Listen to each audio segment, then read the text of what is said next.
And we are live and recording. Hear ye, hear ye, hear ye. All persons having anything to do before the Honorable, the Justices of the Massachusetts Appeals Court, now sitting at diverse locations within and for the Commonwealth. Draw near, give your attention, and you shall be heard. God save the Commonwealth of Massachusetts. Court is open. Good morning, everyone. My name is Amy Blake. I am pleased today to be joined by Justice Sydney Hanlon and Justice Shin. We are your panel for the 6 cases that we will be hearing today. The first case that we're going to call is Commonwealth versus Juvenile 20P349. I do want to remind counsel that the case is impounded, so please don't use any names, and also that the same rules apply. That is, each side is permitted 15 minutes of argument. There is no rebuttal. I can assure you we have read everything, so you should feel free to get right into your argument. I believe this is the Commonwealth's appeal, so Attorney Wendell, we will hear from you first. Yes. Good morning, and may it please the court. Assistant District Attorney John Wendell for the Commonwealth. As this court is aware, the Commonwealth is only contesting in this appeal the dismissal of the charge of distribution of a child in the nude. We do not contest the dismissal of the possession of child pornography charge. With regard to the charge of distribution of a child in the nude, the elements are rather simple. Excuse me, but it comes down to lascivious intent. It really does. I was going to say that I was going to simply recite them and say there's no real issue with anything except the existence of lascivious intent, and that was the judge recognized that fact based on the way in which her decision was written. I want to ask you a question, and I want you to, I want to be careful about how I choose my words here, but I want to say, I don't condone anything that happened with respect to this photograph and what the classmates did. But I'm not, I'm aware of the ages of the folks here. And it's a different world that these kids are growing up in than we all grew up in. And I'm really struggling with, again, I don't condone it, but kids being kids and being bullies perhaps, and where that line is for lascivious intent. So please take my question in the context that it's meant. I mean, no disrespect to the Commonwealth, and I certainly understand that the young woman at issue is probably very upset about this, understandably so, but we're talking about a felony. Yes, Your Honor, and and can I just say we get it that this is your job. Yes.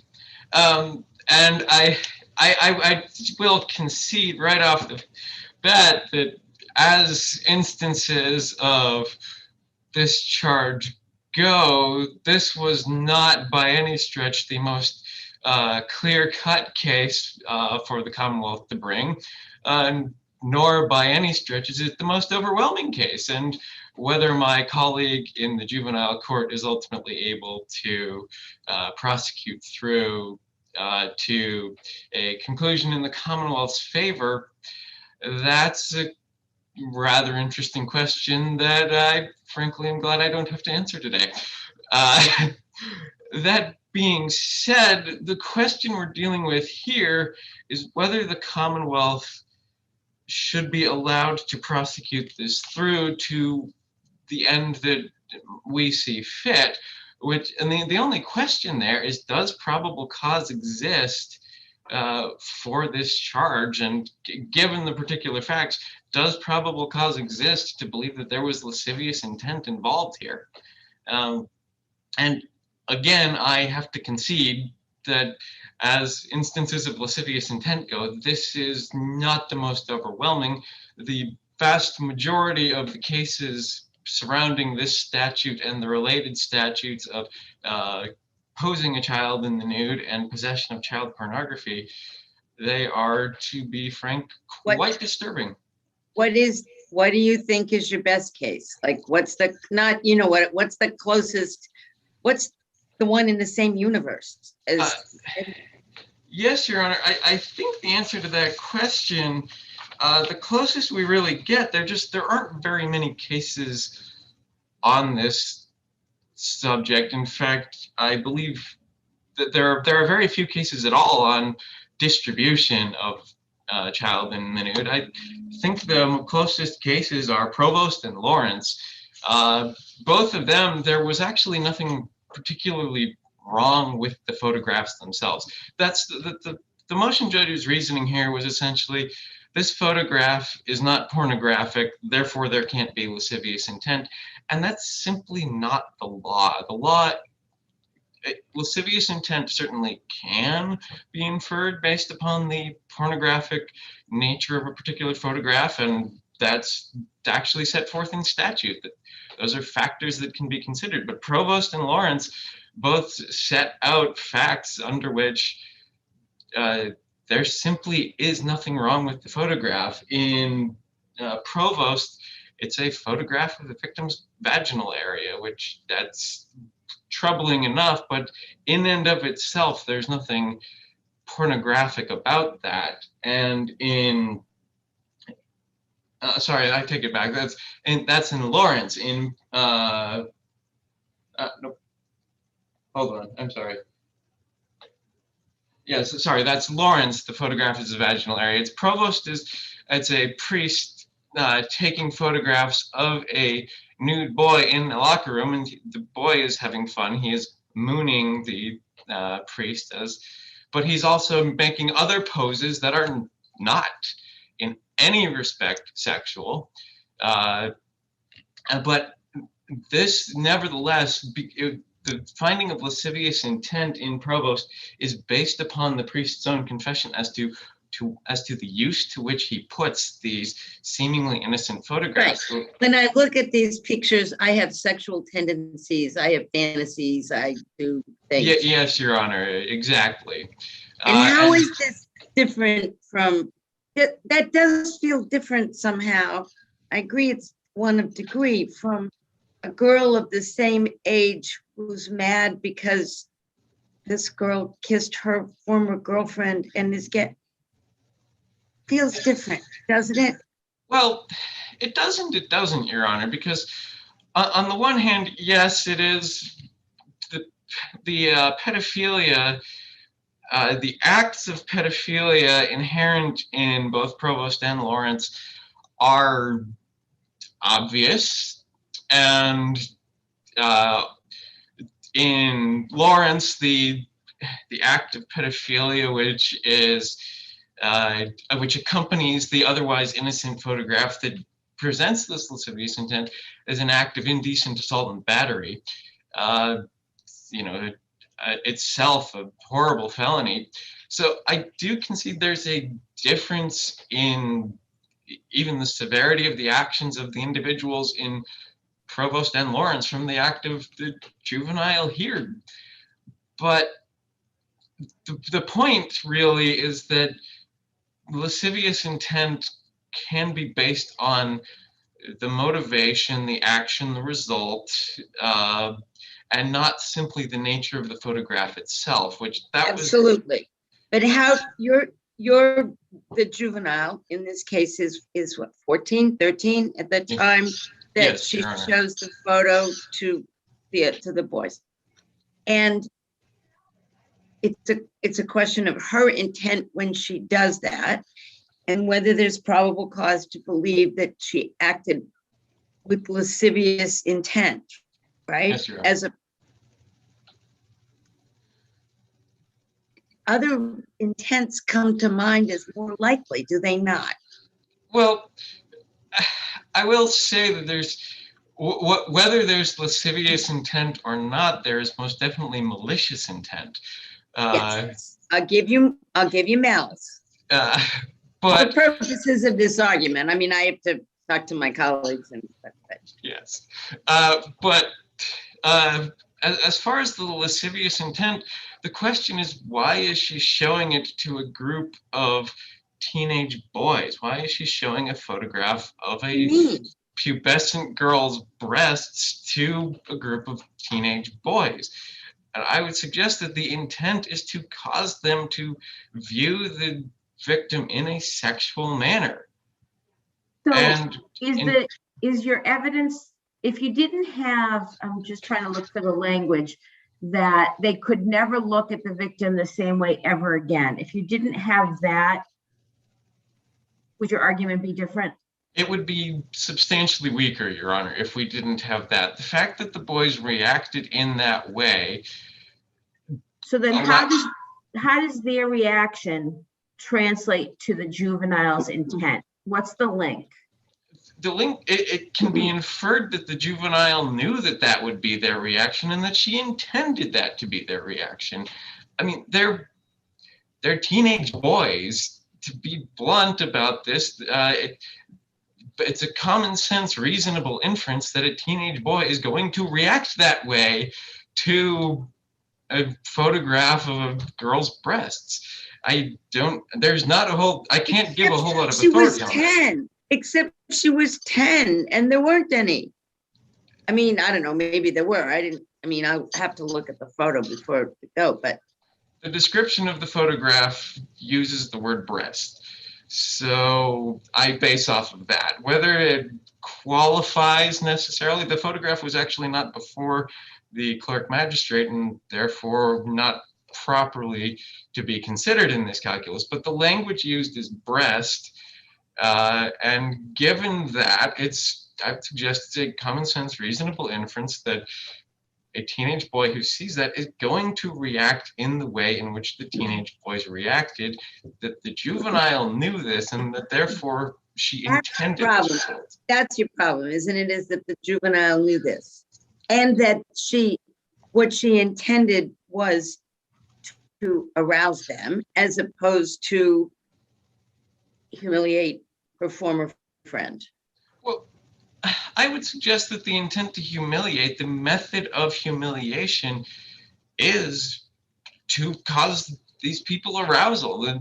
The method of that is why showing someone a nude photograph is such a potential violation, is because it violates the right to bodily autonomy and to privacy of the sexual parts of a person's body. So that's the policy justifications behind this statute suggest that motivation to humiliate the victim is lascivious intent in itself. But this case would be, if we agree with you, this would be the first case to ever say that, right? It would certainly be the first case in the state of Massachusetts. I don't know about other jurisdictions. It was difficult to find comparable statutes or relevant cases in other jurisdictions. And I do know that some jurisdictions have at least thrown around the idea of making a specific separate criminal offense for this. Whether they've done so or not, I couldn't say off the top of my head. So I admit, as I said, this is not the most overwhelming evidence of lascivious intent. The Commonwealth, and I also concede there are no cases directly on point. The Commonwealth suggests, however, that lascivious intent is a fair inference from the evidence here, at least for probable cause purposes. And so we would therefore ask you to reverse the order allowing the motion to dismiss and remand the case for further proceedings. If there are no further questions. I had one question. You said the photo was not before the clerk magistrate, so can I also assume it was not before the motion judge? It actually was before the motion judge, and it was part of her basis for. Do you think that we need to see it to make this determination? No, Your Honor. The fact that the motion judge ultimately concluded off of the photograph that it was not pornographic is the most relevant portion, and we concede that point. Thank you. Let me just check with my colleagues. I don't see any additional questions. That was an excellent argument. And Attorney Marcoux, will now hear from you. Just unmute yourself if you would. No worries. Hopefully soon we won't have to say that anymore. We are.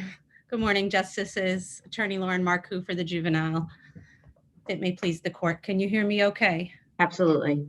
Wonderful. So I think I do want to just get straight to the point here. I think it's very clear that we've been able to narrow the issue down to the question of lascivious intent.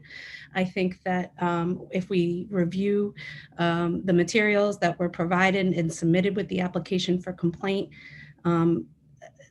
at the time of that the incident occurred, when we look through the statements provided from the young girl in the photo, as well as her classmates who were involved in this incident, it becomes very apparent what the intent was here. Well, let me ask you about that, because you say in your brief that the intent was childish reprisal. If that's true, and we know that what the photograph, at least in broad strokes, shows, and we know that your client showed it to a group of boys, again, on a probable cause standard, not a sufficiency standard, why is that not enough to infer the lascivious intent? I think the inference of lascivious intent would be unreasonable here because the circumstantial evidence and facts that we have surrounding this incident tell us what the juvenile's intent was in showing the photos. And we can even go right to, one of the young boy's photos. If we look to record appendix 16, the young boy plainly states, she showed us this because they were having problems with each other.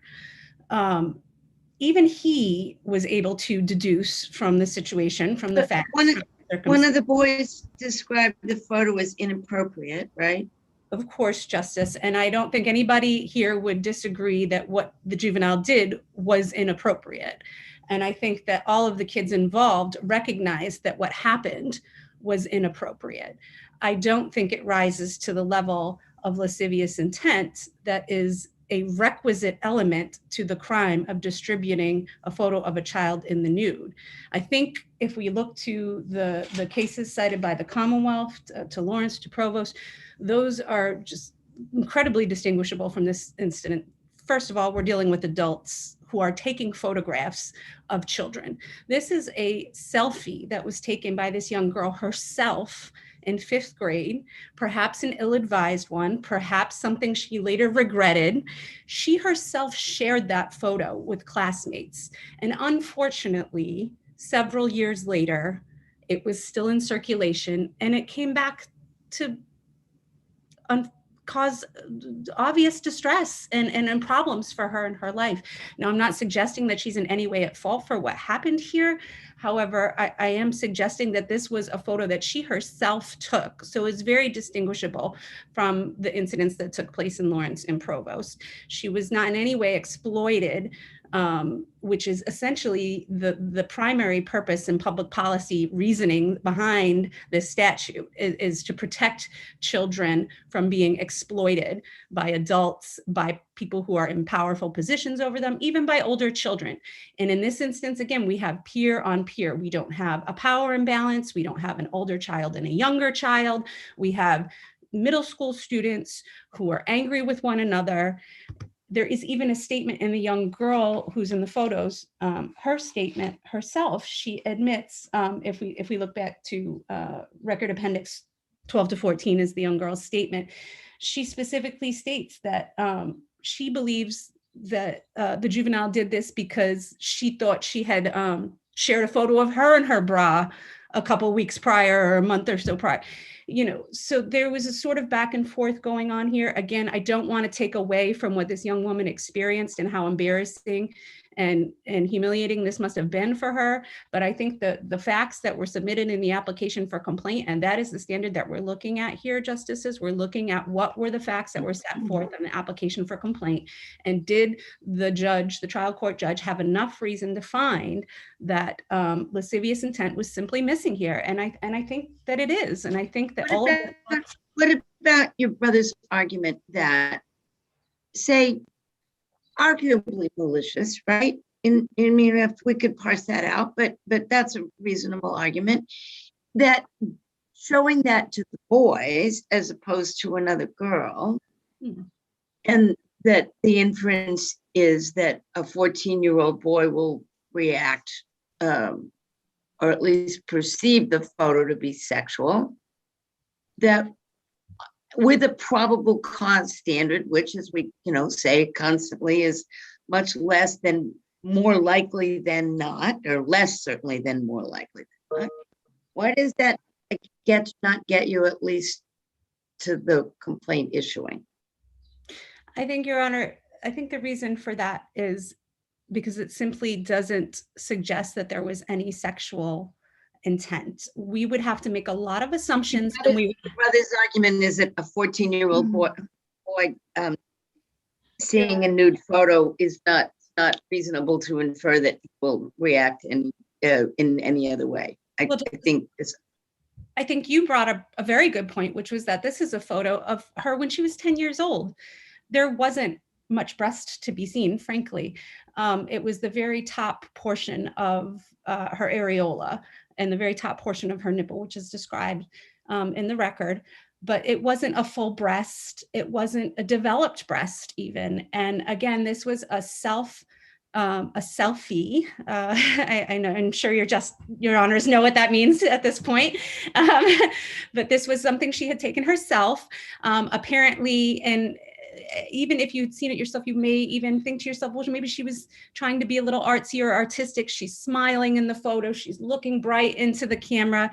And I think if we go back to the question of, do we assume that boys are going to be aroused by a partial shot of a nude, underdeveloped or undeveloped prepubescent breast?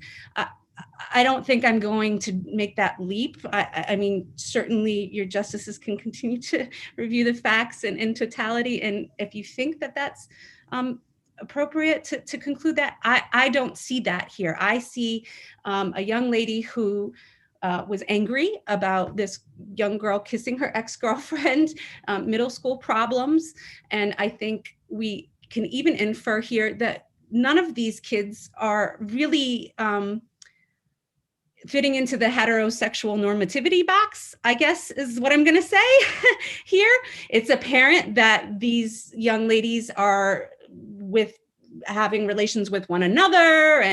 And so I think for us to assume that the boys that were being showed the photographs were heterosexual or had some sort of heterosexual normative proclivities is a big leap for us to make. And but if your client's intent was to humiliate her, you say that is not enough.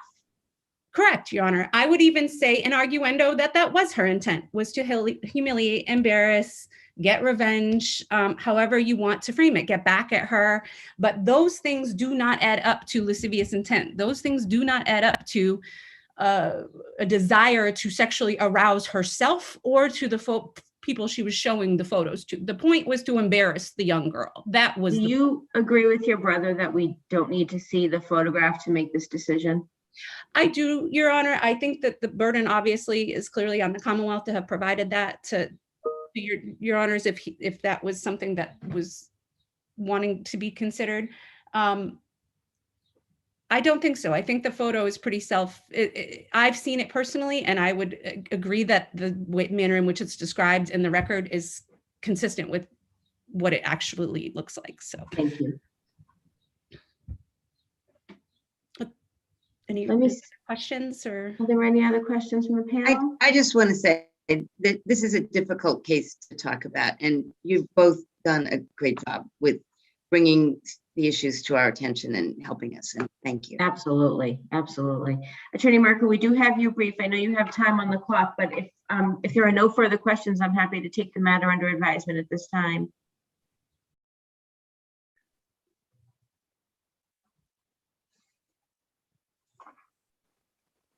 And we are back live and on the record.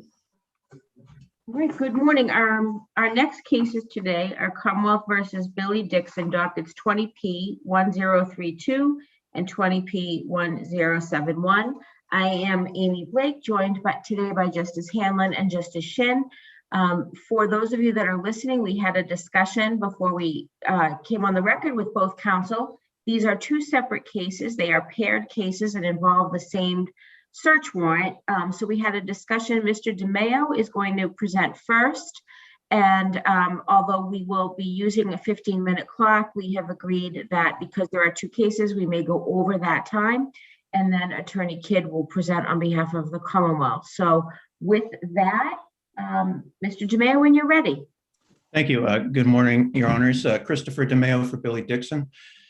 So we're here today on an appeal, on appeals of search warrant, motions to suppress the fruits of search warrants of Mr. Dixon's residence. This was made pursuant to a warrant, and the officer who applied for the warrant had not personally observed any contraband or crimes. He was relying on an informant.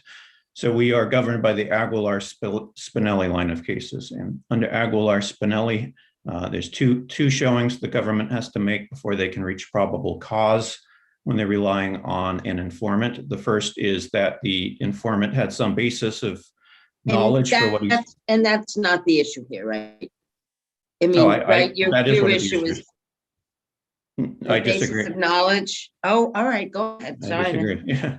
And the second is the veracity prong. But Justice Hanlon, the reason I'm this person, whoever he is, certainly said, I was at Billy Dixon's house. I saw a black pistol. Okay, so if that's the case, then sure, that if he saw it with his own eyes, that's the basis of knowledge. But if it were that easy, then the first prong of Aguilar-Spinelli wouldn't mean much, because pretty much in all of these affidavits, they say, I saw this or I heard that.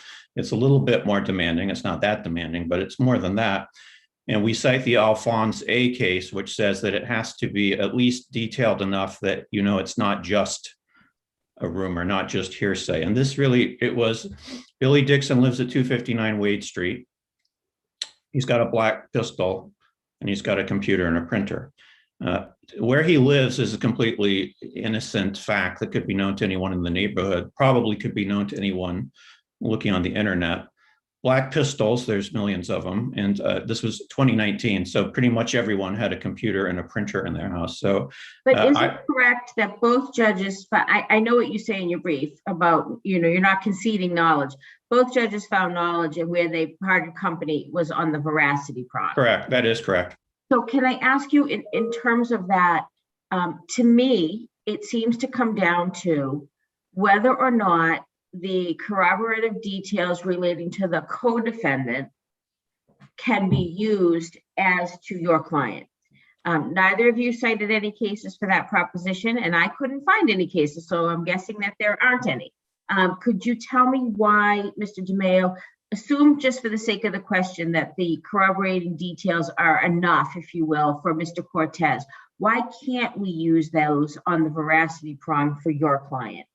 Because the veracity is normally established by a informant who has a track record, and that's defined as someone who's given good tips that have led to arrests and convictions.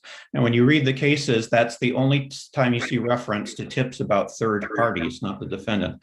So the negative inference is if you got some tip that didn't lead to an arrest and a conviction, it's just a simultaneous claim. Just because someone's making a lot of simultaneous claims about various people at the same time in the same search warrant application, that wouldn't do it. Well, I'm assuming that this CI was a first-time CI.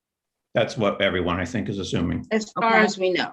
As far as we know. Yeah. So that's why we're looking to corroborative details, right? In part because he doesn't have that track record.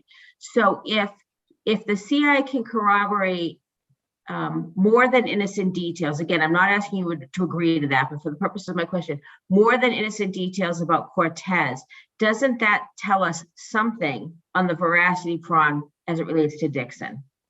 Well, again, if that's the case, then I don't understand all the case law saying that you need convictions, prior convictions to establish veracity.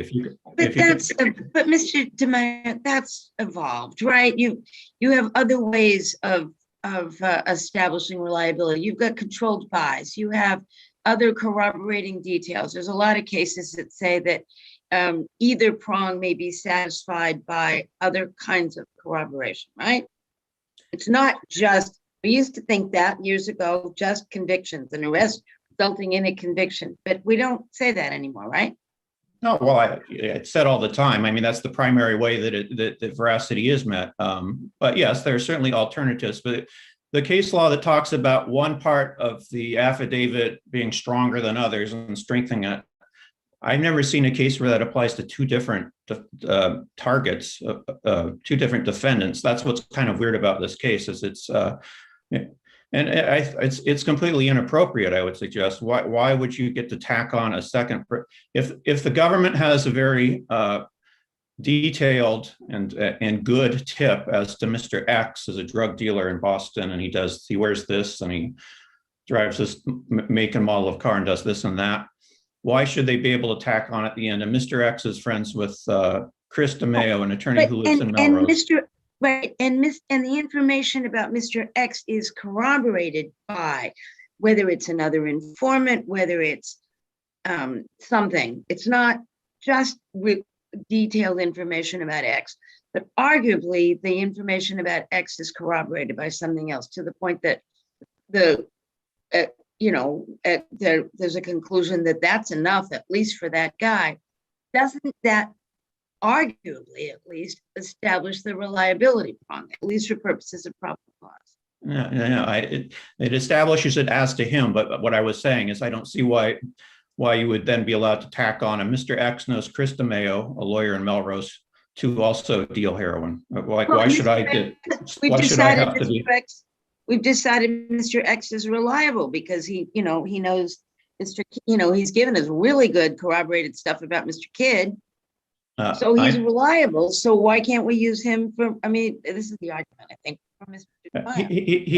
As far as I understand, he's reliable as to a particular person. This is just it's sort of a fortuity here that we have one search warrant. If there had been two search warrants and one had been about Cortez and one had been about my client, clearly they wouldn't be using the Cortez warrant until they had actually if they got a conviction, then they'd say, look, this guy's good. But why should the fortuity that they happen to get? Are you kidding? If they found stuff with Cortez, would they be back in the next day with the application on Mr. Dixon? Right? You don't have to wait for the conviction. That was right. That's what Aguilar and Spinelli say, but we've come a long way since then. I cite a lot of cases that are more recent than Aguilar, Spinelli are from the 60s, and I cite a lot of cases talking about track record and convictions that are not from the 60s. They're more recently. So certainly. Your hypothetical about, what, just because it was for another person, why is it for, DeMeo and Melrose?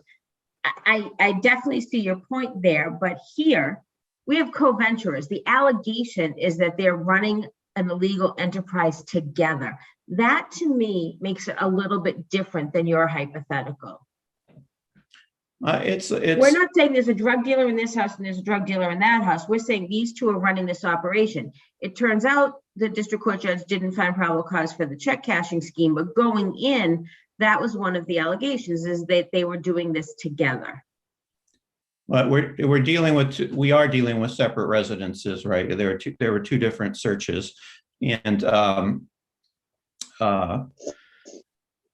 but connected by a joint criminal enterprise, allegedly. Allegedly, a joint criminal enterprise. I don't. Again, I'm not.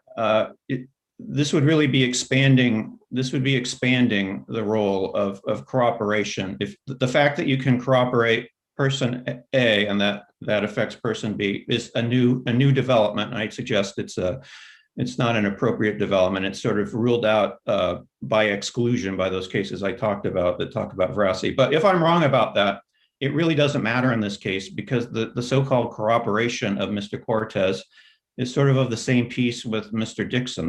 They corroborated he and his girlfriend lived at such and such address, and they got on Facebook and saw that, yes, he's on Facebook with a picture of a gun. So you still need something better. This is probable cause, which I want to quote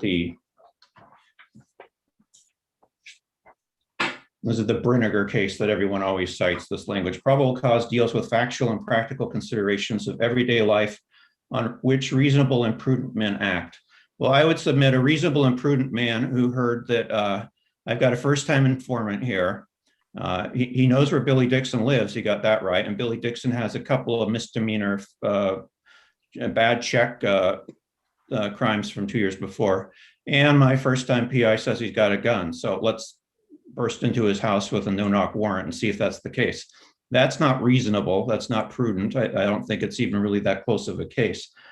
And there's a couple of cases with, before I run out of time, I'd like to mention that neither side mentioned, but that are, that may bear mention.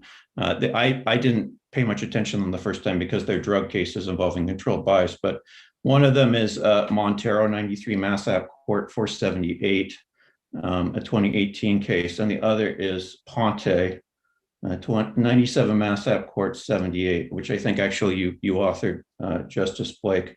But the reason I mentioned that they didn't register because they are drug cases, but I think they're interesting. So this is the Ponte case.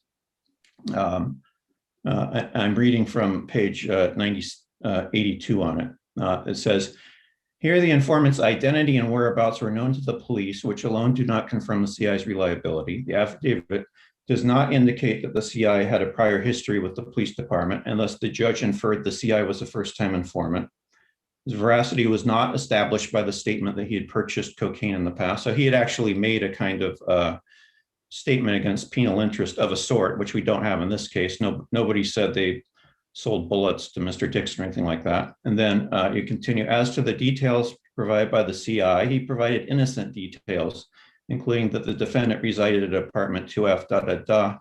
And he described some steps to purchase cocaine, but the police did not have highly specific details that were either self-verifying or in fact verified. Now, these cases turn on, was the controlled buy that was then done thereafter sufficient? And Montero says yes, and Ponte says no. But clearly, if the Commonwealth were right in this case, these cases wouldn't make a lot of sense, I would submit, because the answer would just be, well, you're not entitled to a controlled buy because you had a CI who he knew where you lived, and he said he bought cocaine from you, and he said, and there you go. The reason you have these controlled buys is because that's not enough in itself. You have to actually do substantial corroboration, not just I typed in my computer and he lives at this address, or he's checked off as belonging to a gang in our police department computer. Substantial corroboration. And these cases are really about what is substantial corroboration, and reasonable minds might disagree about that, but there wasn't anything like that here at all. It was just they looked in the computer and confirmed a couple easy things, and then they went after Mr. Dixon. So I disagree with Judge Finnerty that it's appropriate to consider Mr. Cortez. I think that Judge McGuire got that exactly right, but I can see that it's sort of a. I'm sorry to take you backwards, but regarding Judge Finnerty's decision, earlier in your argument, you said that both judges found that there was a basis of knowledge. That's not how I read Judge Finnerty's decision. I read his decision to be saying that there was no basis of knowledge as far as the check cashing scheme is concerned, but there was a basis of knowledge with respect to the firearm, and there is veracity, and everything else would have been inevitable discovery. That's correct. That's okay. Correct. Yeah. So with respect to the firearm, you say there is no basis of knowledge.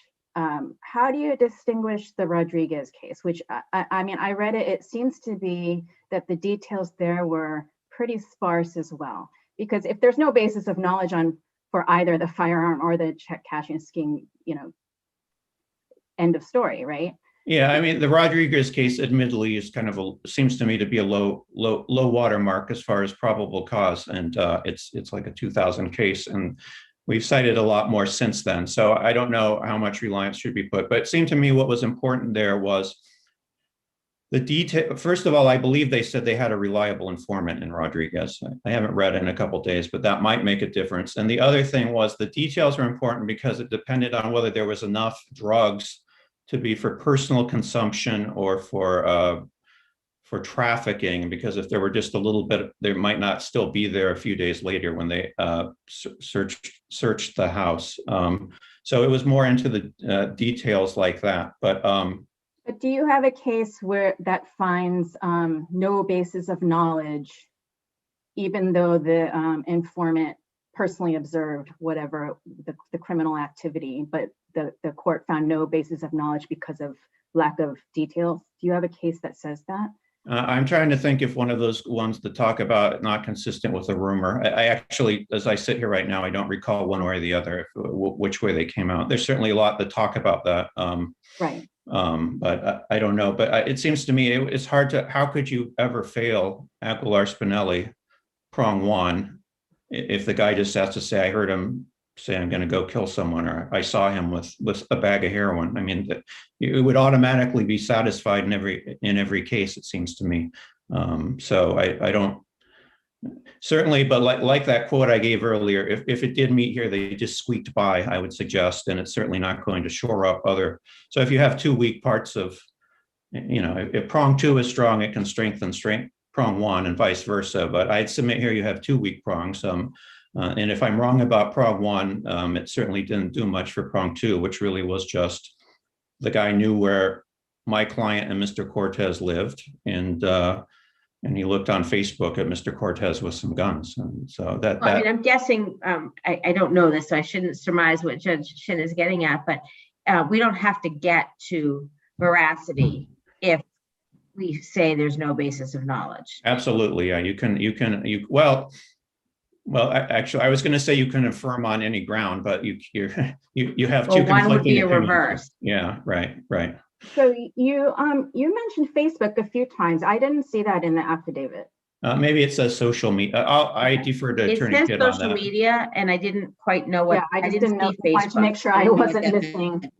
Yeah, I'm sorry. No, that's what I meant. Okay. But my And- point there is because it's social media, it's available. As far as the facts show there, it's available to everyone, the police as much as whoever the informants could be. And the piece about your client allegedly being part of this 40 block gang does not move the needle for you. Why? Well, I think Judge McGuire got that exactly right. The point of corroboration, the point of corroboration is that when you have when the officer goes in front of the magistrate, he can say, I began with this kind of sketchy allegation, but then I did A, B, and C. I looked and I went and did this and I saw that. Just saying I typed Billy Dixon into my computer and it's checked off 40 block. We don't know where that came from. We don't know. If he actually had some good information that I personally dealt with Billy Dixon last year and he told me that I'm a gang member. Now can you get from gang member to guns and fake counterfeit checks? I don't know. That would put them in a better place, but I suggest you don't even get there because who knows? The point of corroboration is to take what's hearsay and vague and rumor and kind of shore it up, and you can't do that with more conclusory statements. We know him as a gang member. So I think Judge McGuire got that right, and I don't believe actually Judge Finnerty really relied on that point. He recites it, but I don't know that he relied on it. I want to make sure that you get the rest of your argument out, Attorney DeMaio. So I'm keeping track of time. If you want to continue, please do so. No, I think those are the main points that I wanted to make, Your Honor. So, it's a search and seizure cases are always about, not letting criminal conduct go on with impunity versus not letting the police burst into your house at the drop of a hat. So they're always tough, but I would suggest this is much closer to the not nearly enough evidence before the police burst in with a no-knock warrant, and would ask that that the court send this back with instructions to suppress. Thank you. Let me just make sure my colleagues are all set. All right. Mr. Kidd, please take yourself off of mute. Soon we won't have to say that anymore. Yes, thank goodness. May it please your honors, my name is Rob Kidd. I am a prosecutor at the Bristol County DA's office. I represent the Commonwealth of Massachusetts in this case. So beginning with corroborate, well, let's start with the tips. Here's what the tips are. We have this first-time informant, who, by the way, is known to the police, and I think Judge McGuire got that right, and that is factored in favor of reliability, not sufficient in itself. He's known to police, and he tells the police that he sees in Cortez's residence some firearms, and those firearms turn out to be similar in appearance to guns that the police had seen on social media. And he also tells the police that he sees inside the defendant's apartment not just a gun, it's a handgun as opposed to a rifle or whatever. It's a semi-automatic handgun as opposed to a single shot or a revolver. And it's it's color black, and there are silver handguns. I understand the tip may have been a little bit more detailed, but that's what the tip is. And he says he sees some electronic printing equipment that he says is used for printing checks. So now we go to a first-time informant who has been used by the police, and we need to corroborate, to find some corroboration of this in order for this search warrant to survive. We start by looking at information that the gang experts in the police department had, and these gang Holman, who is a person who worked with gangs every day, tells us that these persons are members of the 30 block gang, and not just members, but they are high-ranking members within that gang. I suggest to you that information is some corroboration that of the defendant's tip, of the informant's tip, that these two persons are engaged in a joint criminal enterprise together of cashing checks. But there's Go ahead. There's no information in the affidavit of where the police learned that they were high-ranking gang members. There is not, but I think the court needs to take into consideration the expertise of the officer and the officer's training and experience. That's a fair point, but the problem I'm having with the affidavit, the way it's written, is that a lot of the information is in this kind of introductory paragraph that summarizes what they've learned, and it's impossible to tell from the way it's written whether they're summarizing all the more detailed information that's about to follow that they received from the informant, or if they're talking about some other source. Yes. Well, first of all, I would disagree that there's no evidence as to where the police got this. It is in a gang database. They have a database, that's my recollection. So there are internal police records, I believe, that show true, but the high-ranking part of it, we have no idea from reading of this affidavit whether that's coming from the informant. Yeah, fair enough as to that, Your Honor. Yes. Yes. And frankly, we don't know, anything about this officer's alleged expertise. We don't know if this person's a wannabe or a big mouth who talks about his gang.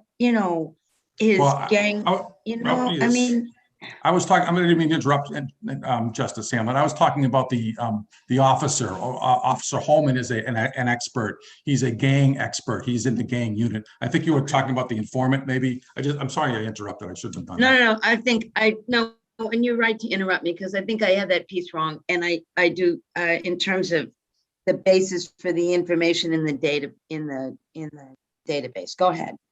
So that's the first part that we have. The second thing that we have is the information that they have from another source, an unnamed source, again, is that these two individuals are engaged in this check cashing scheme. And it's not just a check cashing scheme, it's a counterfeit check cashing scheme. And what do we have? Lo and behold, police investigate Cortez, and lo and behold, what was Cortez involved in? He was involved in a counterfeit check cashing scheme in which he had. You referred to another source, and I have the same problem, which I gather you're taking that from that descriptive paragraph, which again, the way it's written is so cryptic to me that I can't tell whether they're talking about one source or multiple sources. I think I understand the concern. I don't think that matters as long as we just chalk them up to a confidential source. I mean, it doesn't matter. How can we do that? I mean, you're trying to say that because there are multiple sources, that the sources are corroborating each other. But if we can't tell how many sources there actually are, then how can we give that any weight? I'm not counting, just so we know how we're counting here. I'm not saying that information was from more than one source. Let's just say that it was from one. There was one. Let's just call it one unnamed source because we don't know if it's source or sources. So I'm counting that as one. I know what Your Honor is saying. So that is one source. That is one source of anonymous information from one. We don't know who it is. Who he or they are. It could be the informant, right? I don't think it would be it wouldn't be the informant because I don't think if you read the affidavit, Your Honor, I think that's in a separate paragraph regarding what the informant said. So I don't think it's. I mean, so the affidavit starts out with this kind of general descriptive paragraph about what we have learned, right? And then it gets into the more detailed information about what the informant provided. And I think a natural reading of it is that introductory paragraph is talking about what they're about to describe. So I mean, I can't tell whether that paragraph is talking about the information that's actually provided by the informant, or if there's some other source. And if there was some other source, I assume they would have said that in the affidavit a little more clearly than the way it's written. I'm just looking at the warrant the affidavit right now, Your Honor. So I mean, a lot of this information I think you're taking from the 4th paragraph that begins over the past month. And then it says members of this unit have learned X, Y, and Z, but it doesn't attribute it to any particular source. And not to pile on, Mr. Kidd, I have to apologize to Mr. DeMeo because I did find the Facebook reference. The very next page describes in detail these Facebook posts from 3 years prior to the search warrant affidavit involving a separate investigation from the New Bedford Police Department, not this investigation. So Right. now we're stacking investigations and we don't know where the prior investigation, what the source of that information is. Well, And I we think do I actually. missed that nuance when I was reading the affidavit. Are you talking about the prior investigation regarding Cortez? If you look at record 11, the second paragraph starts, quote, I have been assigned several cases involving bank fraud, and they go on to describe Facebook posts on Cortez's page about this scheme. But then when you drop down to the final paragraph on record 11, and it says that, I'm sorry, I just lost it. Though the information listed above was a separate investigation, it will further support that they have a continuing bank fraud scheme. So Yes. I don't know where that information came, and it's 3 years old. That information came from Detective Scott Brown of the New Bedford Police Department, and warrants issued because of that information. So I think that is reliable. I think that the court, absolutely, that information was corroborative. Right? The guy, I mean, he's caught on, Scott Brown says that Cortez is caught on videotape trying to cash these checks. So that is absolutely corroborative of the tip that these two people are involved in it. Well, at least one of them. It certainly is corroborative that there is that Cortez is a guy who does check cashing schemes. But is it And lo and stale behold, at this point? what's It's that? 3 years. Is it stale? It's 3 years old.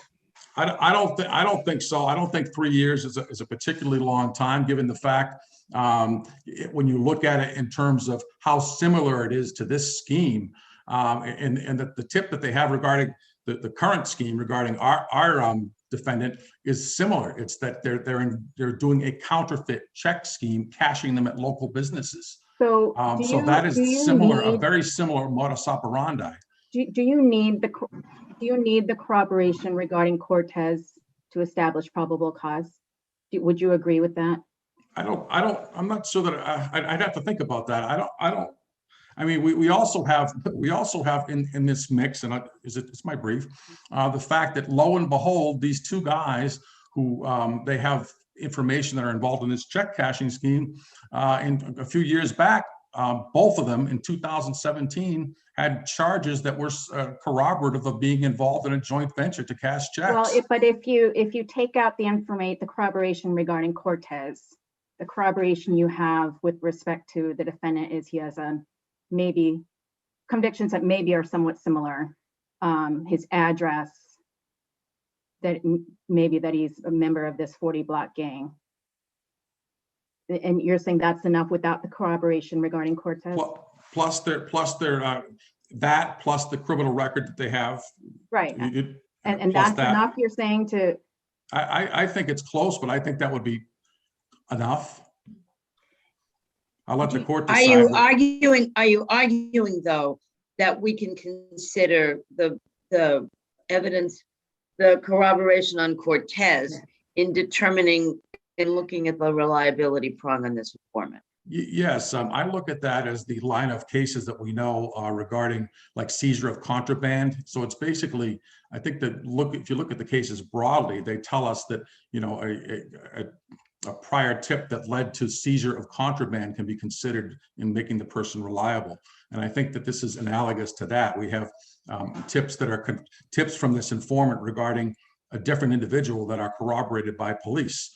if that individual happens to be the co-defendant, but I think it's the same. But you I would think it's agree, the there's same line no of cases. cases, there's no case that says that corroboration of a co-defendant or co-venturer's information meets the, presuming that it's sufficiently corroborated, meets the veracity prong.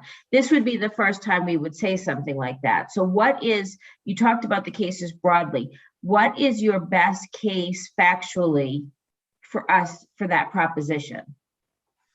I don't know that I didn't cite a specific case regarding, I didn't really get into that argument in my memorandum. I mean, what I'm saying now is that I believe that if you look at that whole line of cases regarding seizure of contraband, and for example, there's another case where they locate a guy from a warrant based on a tip, the tip where this person is. You look at that line of cases, and those cases support this proposition. I didn't make a separate argument in my memorandum for that. But there was no seizure of contraband at the time that this application was submitted. How do you get around that? Right. I mean, that was just an example I was giving. I was just saying that that seizure of contraband is analogous. Right, but if the cases that you rely on say that in order for a prior tip to be reliable, there had to have been something more than an arrest, either a conviction or seizure of contraband or something, location of something more, right? Then how do you extrapolate from that corroborative information about a different target in a contemporaneous tip can serve to give probable cause? I think we have corroboration here is that his information was accurate. This informant's information was accurate with respect to the check cashing scheme. We corroborated that. There was indeed a person. How is that corroborated? By Detective Brown's police report that says Cortez himself was a check casher. I don't think that corroborates his statement that he was continuing the check cashing scheme. I mean, it tends to show that he's more reliable, but it doesn't corroborate what he said. It doesn't corroborate what he said, but you have to look at the entire picture that's painted here. I mean, you have to put it together. Can I give you a hypothetical? Let's say that the tip was Cortez and the defendant are selling drugs together out of both homes, both apartments. And the police set up a controlled buy out of Cortez's apartment. It's a perfect controlled buy. It corroborates everything the CI said about Cortez. It establishes a beautiful nexus with Cortez's apartment. And that's what you have. Can you then get a search warrant for the defendant's apartment? Not on those facts, no. So what's the difference? The controlled buy has corroborated significant details of the CI's tip that they're selling drugs out of Cortez's apartment. And so I took your argument. Establishing the CI's veracity. Right. So then why isn't, under your position, the position you're taking now, why wouldn't that be enough for them to get a search warrant for the defendant's apartment? Because in that case, you didn't mention the fact, first of all, that the tip was that these two were involved and were both high-ranking members of a criminal gang. That scenario doesn't take into consideration that one of your defendants in that hypothetical had recently been caught dealing drugs out of that apartment. It doesn't consider the fact. Okay, let's assume all those facts. They're both high-ranking gang members. Right. They have prior convictions. And the CI says he saw drugs in the target's apartment. Right, in the defendant's apartment and Cortez's apartment. Right. I think controlled by only that corroborates only the information regarding Cortez's apartment. Can you then get a search warrant for the defendant? Yes, I think you can. If you add all the factors that are in our case, I think you can.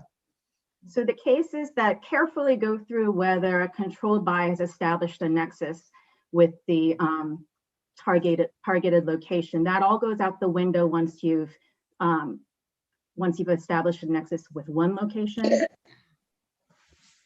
I don't think so. I think that you have a firsthand observation in this case of of contraband inside the defendant's apartment. How is that? How is there no nexus there?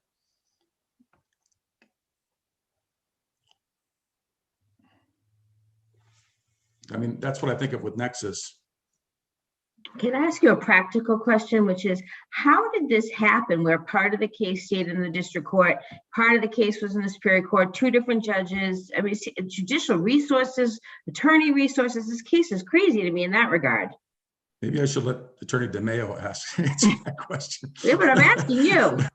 Obviously, yeah, I think that, yeah, so as I understand it, what had happened was this defendant was, and I would welcome Attorney DeMeo. I don't mind if he interrupts me or says something, if I get something wrong. My understanding is when I got the case, we had indicted him and in Superior Court. And at some point, the police tacked on some charges in district court based on the same search warrant. They added some new charges, and that resulted After he was indicted. Yes. And that resulted in proceedings that resulted in Attorney DeMeo, I understand, filing a motion to suppress and being unsuccessful in front of Judge Finnerty, I believe. And I welcome Attorney DeMeo to jump in. If the court doesn't mind. It was just an odd circumstance. I know that you're out of time, but I'm still watching the clock in terms of the time we gave to Attorney DeMeo. Is there anything else that you would like to add, Mr. Kidd? No, in keeping with my earlier statement, no, I'll rest.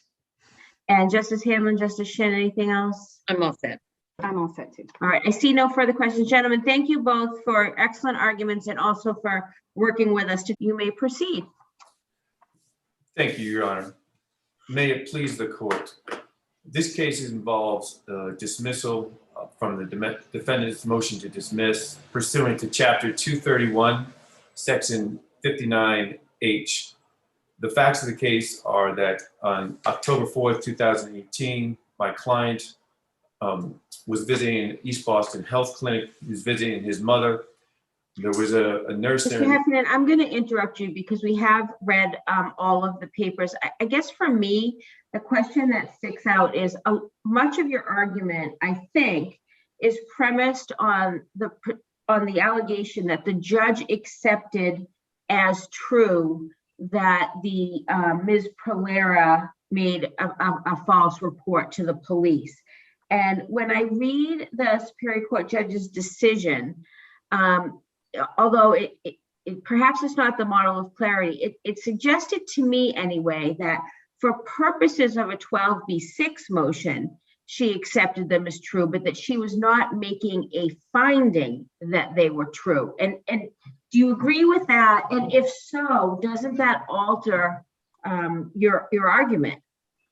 Your Honor, I did find that factual finding by the trial court curious because it seemed completely at odds with the rest of the decision. But I think we have to take the trial court's writings at face value. It says, I'm quoting, following this incident, PERLERA reported to police that AMATO had sexually assaulted her, even though she knew those allegations to be inaccurate. It doesn't say that this is Mr. AMATO's allegation. It says that this was her finding. So absent anything else or qualifier, we have to take that that's what she found. And the qualifier appears at the very beginning of the section, which refers to the 12b6 standard and having to accept the allegations of the complaint as true. So, I mean, I think a natural reading of the opinion is that all of the background section is in the context of 12b6. And as you said, if you don't accept that reading, then the background section is completely at odds with what she says later. So, I mean, shouldn't we just apply a common sense reading to this? Well, in order to do that, you would have to find that she wrote something that she didn't mean, or that it was a typo, that perhaps that, I don't know. It's just that she didn't have, sorry. She said the court accepts all factual allegations of the complaint as true in deciding the 12b6. That's how the section begins. Well, the complaint that she's referring to, oh, I see what you're saying. Is that right. This is a summary of Mr. AMATO's arguments, even though she doesn't say that. Exactly. Well, she does. She says just what Judge Shin was reading. in deciding a motion to dismiss, the court under 12b-6, the court accepts as true the factual allegations in the complaint and may consider, and then she goes through to summarize. Here I have considered the second amended complaint and have taken also judicial notice of the Boston Police incident reports. If I can just have a minute to call up the exact ruling. It's page 36 in the appellant's brief.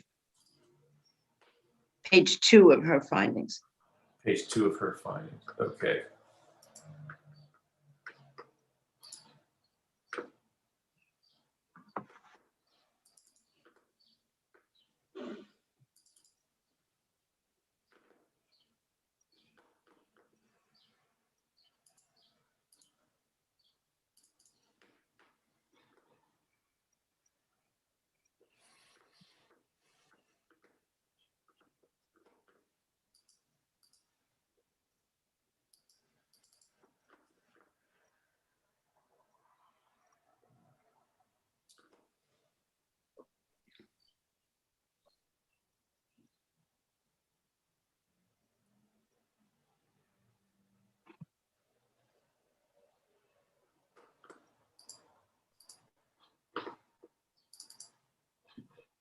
Sorry, I'm still trying to find exactly. That it's that first line under background, page, like I say, page 36 of your brief. And no, I'm sorry, I have 4. What was the date of the exact order? I apologize. Because I have 4 orders and judgments. February 24th, 2020. Okay, got it. Page 2. The first sentence, so page 2, under background, starts Yes. out saying, in deciding motion to dismiss, the court accepts as true the factual allegations in the complaint. So I take that the natural reading of this decision to be that the facts that follow are accepted as true. Not found as true, just accepted as true because she had to resolve 2 motions.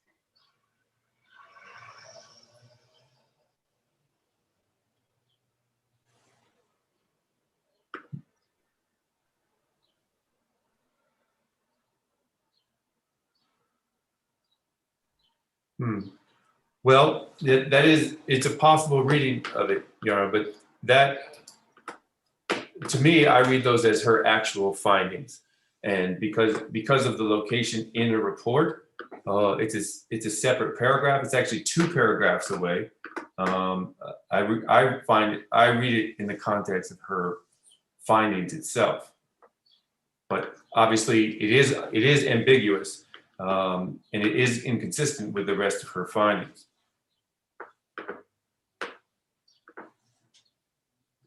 So then what do we do? If it is ambiguous, as Justice Shin noted, don't we look at the common sense approach? We look at her 13-page decision as a whole to place it in context.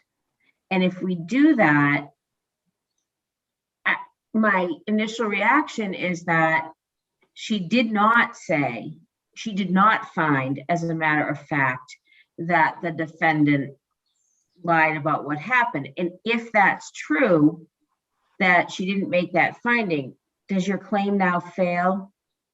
I don't think it necessarily fails, Your Honor. It certainly is weaker without that finding. I would agree, but if I can Okay, just... so without that finding, what do we have left? Can you go through that with us?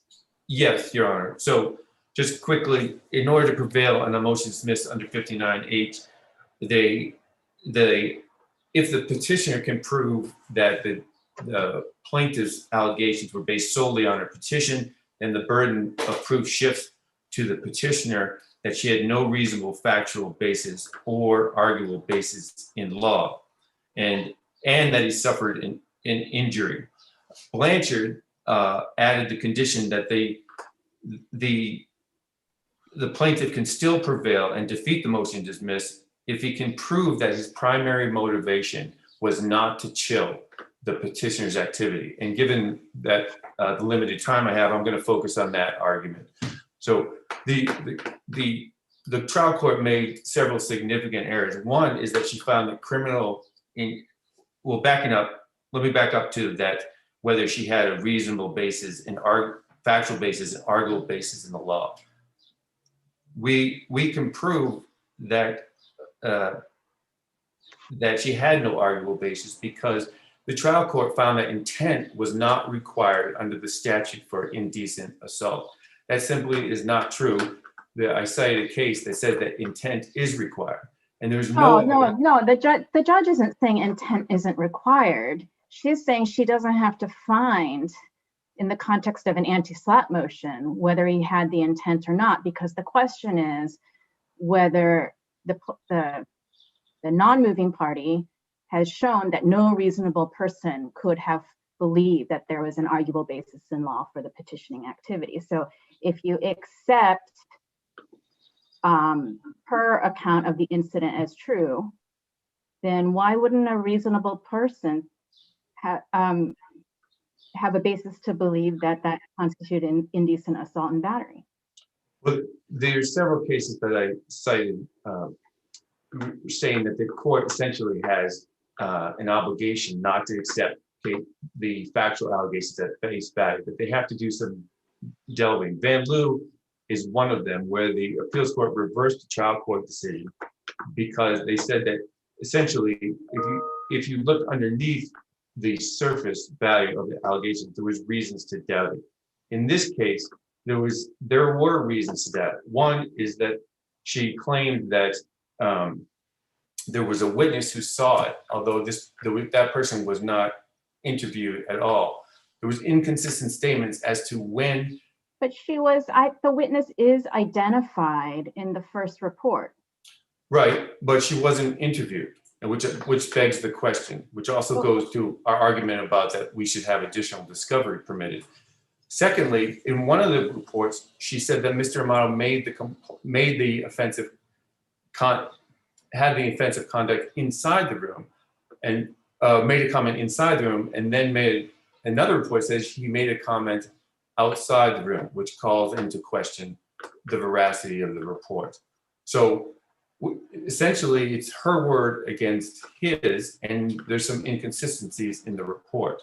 But more importantly, I want to address the Blanchard requirement that the petitioner can defeat a motion dismissed if he can prove that the primary motivation was not to chill the petitioner's rights. Now, the legislative history of 59H is fairly clear that it arose out of developers trying to chill people who were protesting the zoning ordinances, and they were essentially invoking SLAPP statutes to intimidate them. This is clearly not the case, right? And Mr. AMATO is an individual. He's not trying to chill Ms. Perra's petitioning rights or First Amendment rights. Didn't he file this complaint shortly after he did the agreement for pretrial probation with conditions? Right, which supports the argument that he's not trying to chill her arguments because the case is essentially resolved at that point. If anything, he has an absolute incentive not to try to intimidate her because of the pretrial probation. If he were trying to intimidate her, she would have an incentive to speak to the DA. His probation might be violated and he would lose his probation. There's no evidence in the record at all that he was trying to intimidate her in any way. The trial court judge says an adequate remedy was a criminal statute, but that doesn't address the financial loss that my client lost, $16,500 because of this false claim. And the only way for him to be made whole is a civil remedy. So there was no support in the record for her finding that this was his primary motivation. None, zero. I don't even believe that the defendants alleged that this was his primary motivation. Well, if this case is an example of trying to chill a petitioner's activity, then every case is an example of someone trying to chill a petitioner's activity. He has a bona fide lawsuit for claims that he wants to be made whole on. So the implication is that any case like that could be dismissed for that. And the courts have said that is a very clear danger of 59H. that because it can dismiss cognizable, legitimate, valid claims. And so the scope of that was restrained by Blanchard, and that and other courts have raised concerns about the constitutionality of this, of shifting the burden of the motion to dismiss. And If your client had a trial on the criminal case and was found guilty, would that change your argument? And if he had a trial and was found not guilty, would that change your argument? I think it certainly would be relevant evidence. Would it be determinative? I'm not sure, because there was a case, I believe it's Van Loo, but in which case a court had found that there was a basis for a temporary restraining order. But then the appeals court reversed because they looked into the case. So it's similar in principle that you had a third party finding that there was a reasonable basis for the restraining order. But the appeals court reversed because they delved into the facts deeper. So could you extend that principle to a jury or a bench trial where you could overrule a third party's determination for the reasonable factual basis? I don't know. That's probably a question for the appeals court or the SJC. But certainly, this was not a criminal conviction. I want to emphasize that, as supported by Attorney Traviakis' affidavit. This is a pretrial disposition. It will not go on his record as a conviction and should not be seen as such. I see that you're almost out of time. Let me check to make sure that the panel, looks like there are no further questions. Counsel, we will take the rest of the argument on your brief. Thank you very much. If you could put yourself on mute, and we will hear from Attorney Viennes. Thank you. Thank you, Justice Blake. May it please the court. Again, David Viennes for the appellee SUSY G. PERLERA. We ask that the court affirm the dismissal of the claims against Ms. PERLERA and the amended judgment that entered in her favor following her filing of an anti-SLAPP motion to dismiss because the appellant has not demonstrated any abuse of discretion or clear error of law in the court's treatment of that motion.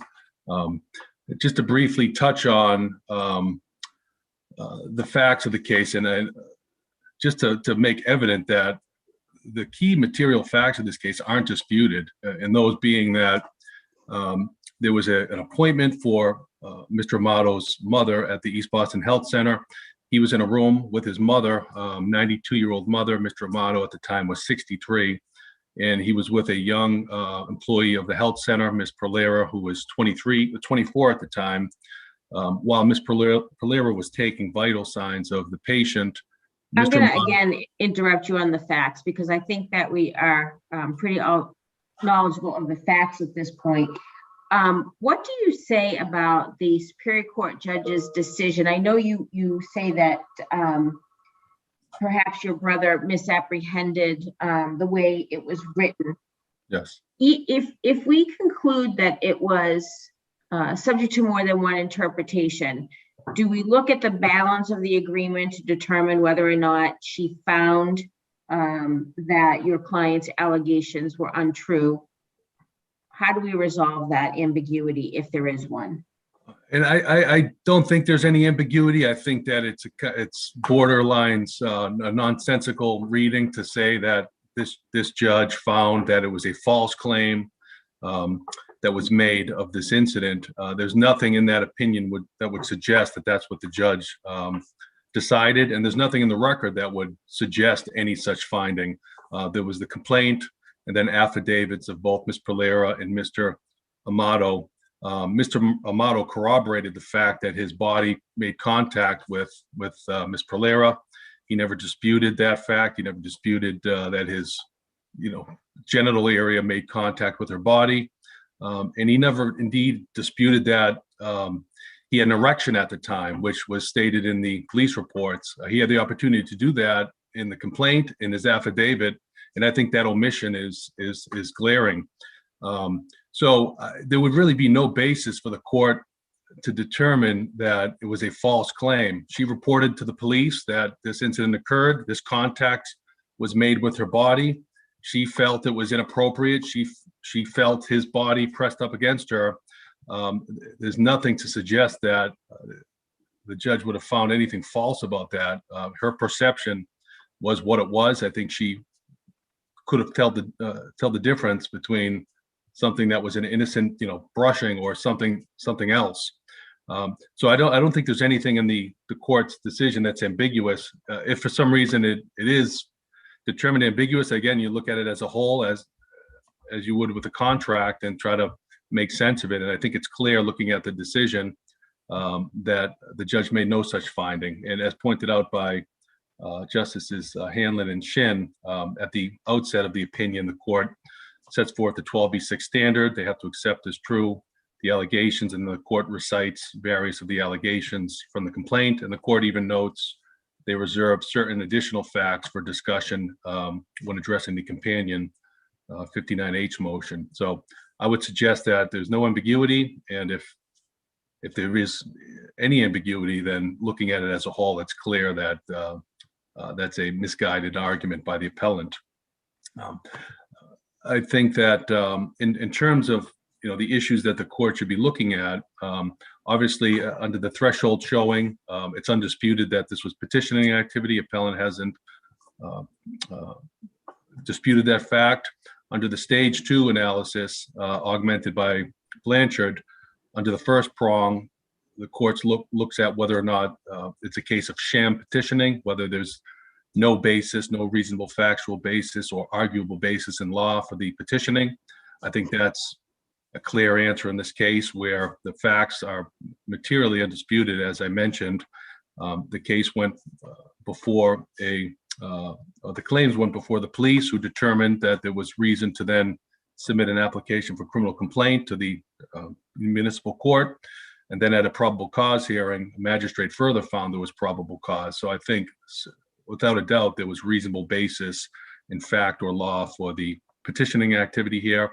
But under Blanchard, an alternative means to defeat the motion would be if the appellant, and it's his burden to establish to the trial court that, to the court's fair assurance, that his primary motivating goal was not to chill or burden or interfere with the move-in's petitioning activities. So could I ask you about that?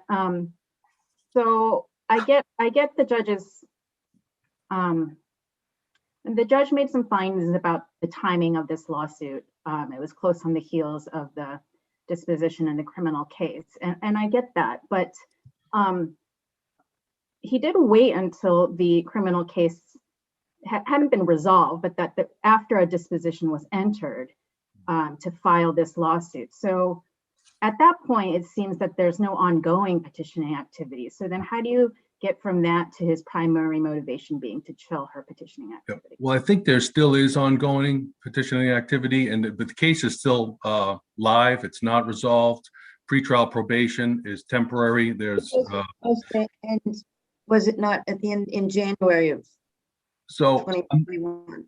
I don't know what happened with that case. I believe it was up for review in January of 2021, and I think it's irrelevant what ultimately happened with it, if it did go away or if the case was dismissed.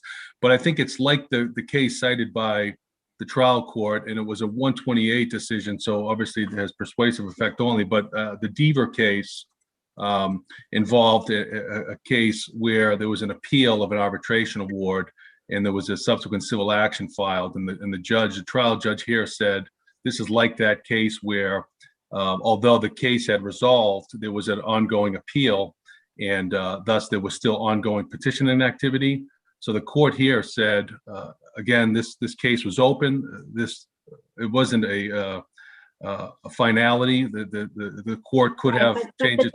The difference in the 128 is that there was going to be ongoing proceedings on appeal. So here, I mean, unless he violated the conditions, there would be nothing happening in that case, right? So yeah, so I think there's two ways to look at that, and it looks like the judge viewed that as ongoing petitioning activity because the case was still open. The victim could have went to the court and complained of this disposition, and there's nothing in the record about whether or not Ms. PERLERA was consulted by the district attorney's office or any of that. And I don't know, frankly, what how that came to be. But the Ms. PERLERA could have gone to the court or the DA complained about this disposition. Why isn't this case going forward? That could have made its way back before the judge. The fact that there was a pretrial probation entered didn't end that case or mean that that case was absolutely going to go away.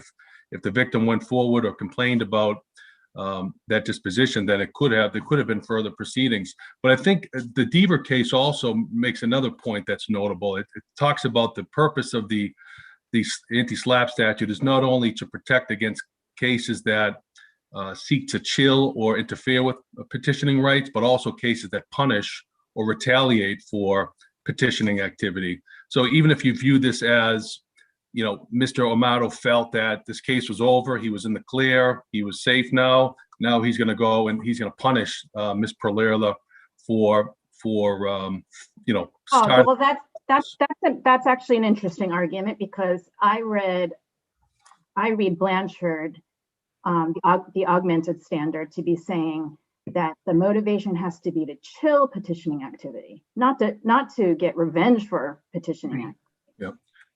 The cases are replete with references to the purpose of the anti-SLAPP statute to not only protect ongoing petitioning, but also to protect against retaliation. So let's say that he files his lawsuit a day after the probation ends. What then? I think it could have been the same result, because the judge is looking at the totality of the record before her, the affidavits, the facts that are disputed, undisputed. And if the judge still feels that the purpose is to punish, but looking at the record as a whole, I think the judge could have reached the same result. So then you're saying that this case could never have been brought? Well, no, if the facts were different, the facts before the court were different, perhaps if there was some material discrepancy in the story or the affidavits or what was reported to the police, but where I think it would depend on the record before the court. And again, everything before the I think that's talking about something different, which is whether the claims are colorable. But in terms of deciding what the primary motivation was, it is a little bit, it's not that clear cut to me in this case, where he brings the lawsuit after he enters into the disposition. It's not clear cut to me that you can then draw from that the primary motivation is to chill petitioning activity. Okay. If it was after the probation had ended and the case was over? No, even on the actual facts of this case, right? So he enters into the pretrial disposition, and then he files the lawsuit. And it's not clear to me what the ongoing petitioning activity would be that the lawsuit is designed to burden. I think the criminal case is still open. The case has not been disposed of. There's a probationary period. It's subject to alteration by the judge. It's not a closed case. It's ongoing. And as the trial judge pointed out, Ms. PERLERA is the sole witness against him. She's the victim. The case is not concluded. It might go away in the future, but it's still ongoing. So I think the judge was correct in finding that the timing was telling. Whereas so if he had a jury trial or bench trial and was found not guilty, does your argument change? No, I don't think so. And again, I think at that point, I think it would be more of a retaliatory or punishing motivation. And the cases do talk about that. Jurorcraft at page 161 talks about, the purpose of the SLAPP statute, anti-SLAPP statute, is to redress for lawsuits brought to chill or deter petitioning activity, but also filed to punish those that have engaged. Well, then what then happens to our causes of action for abuse of process and malicious prosecution? So all of the claims go away. They're all based on the petitioning activity. If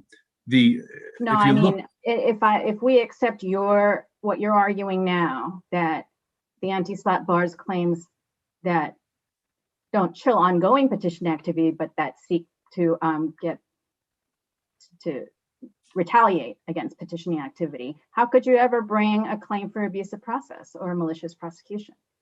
It would depend on the specific facts of every case before the court. The facts of this case were such that the court looked at the totality of the pleadings, the affidavits, the circumstances, and the judge reached her decision here. So without specific facts of another hypothetical case, it's hard to speak to that. But again, I do think that the judge was correct in concluding that the criminal case was ongoing. It hadn't gone away. There was another 18 months. Something else, a lot could have happened in that time. He could have had other issues with. I think there was a reference to some other problems that arose with Mr. AMATO, and perhaps there could have been other criminal proceedings that would have altered this case. So a lot could have happened. The point being, though, that case was not over. It was ongoing, and Ms. PERLERA still had a right of petition as part of that ongoing case. One other point, though, judges, under the augmented framework in Blanchard, there's two prongs to that kind of second alternative path. One is showing that the primary motivation was not to chill, but the second one, they also have to show that the claims are colorable. And I addressed in the brief why ultimately the claims are not colorable. And I don't have time to go through each, but in the brief, I do talk about the absolute privilege that would protect against a defamation case, and I cite to Corellis. I think this case is similar there. As to the malicious prosecution, she did not initiate this prosecution. The cases are clear that, reporting to the police who then file a case, that's not grounds for malicious prosecution. And then on the abusive process, there was no process used here by Miss PERLERA.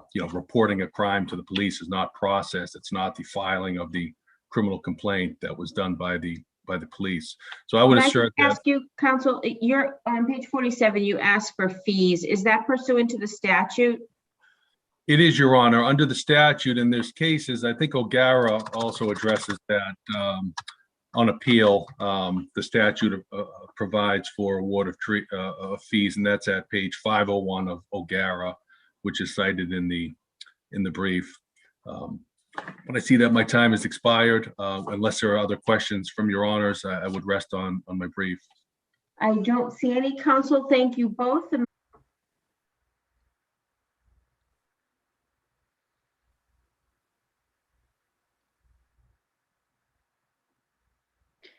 And we are back live and on the record.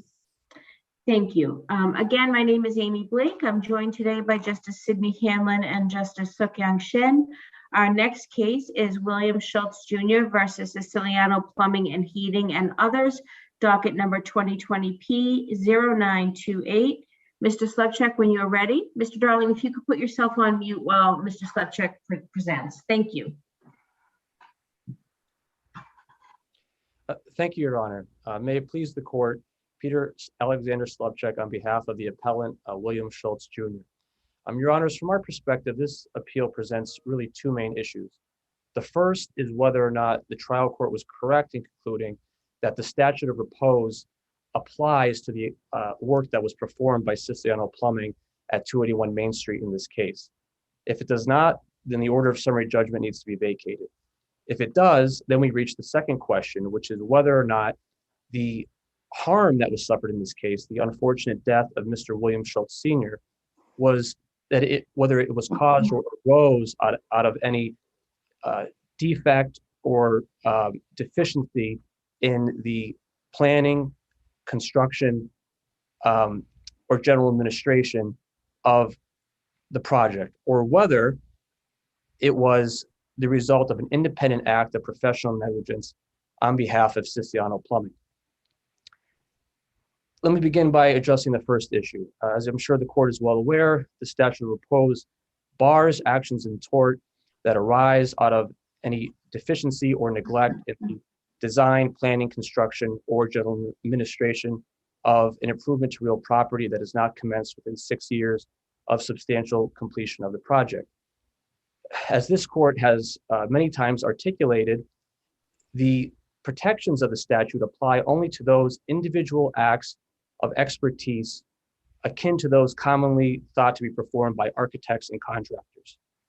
Now, SZULC Plumbing in this case, in the trial court and also in its pleadings before this court, argues primarily that it should be protected by the statute of repose because the work it performed involved significant, quote, design elements. SZULC Plumbing asserts that it had to design the system of piping essentially from scratch to connect the replacement hot water heaters to the existing piping infrastructure. And it also had to, a design element was involved in deciding which type of material to use. Ultimately, SZULC Plumbing decided to use a cheaper plastic PVC piping instead of the original copper piping. Now, whether or not those design elements rise to the level of protection of the statute of repose is, of course, a legal question for this court to decide de novo. We do not believe that it does. We believe that our case is analogous to the case of Columba versus Puccini Plumbing. That's 58 Mass Appeals Court 901, the 2003 case. In the Columba case, this court held that the replacement of a boiler in the basement of a building did not rise to the level of individual expertise worthy of protection under the statute of repose.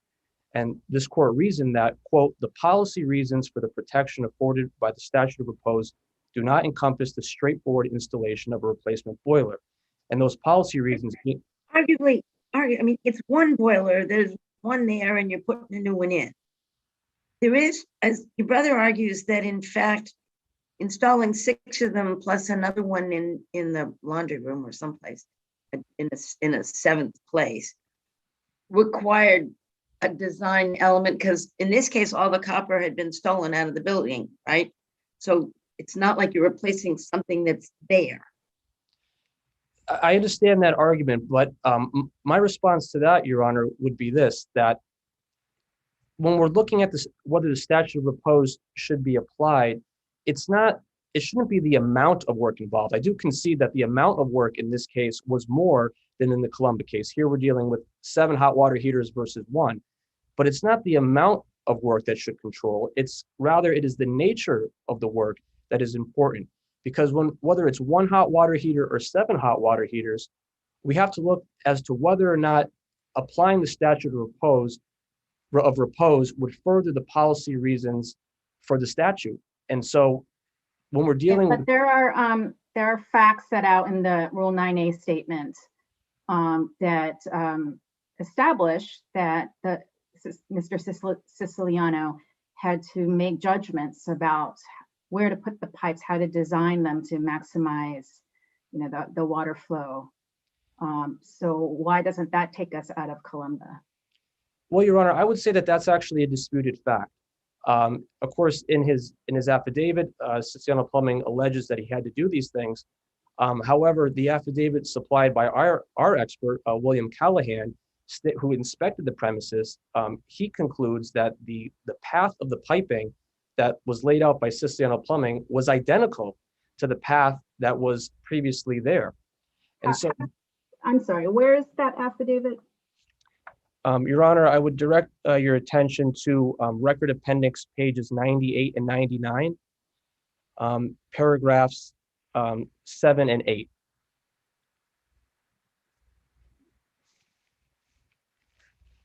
Is that what the video purports to show, that the blue PEX ran the same line as the previous plumbing?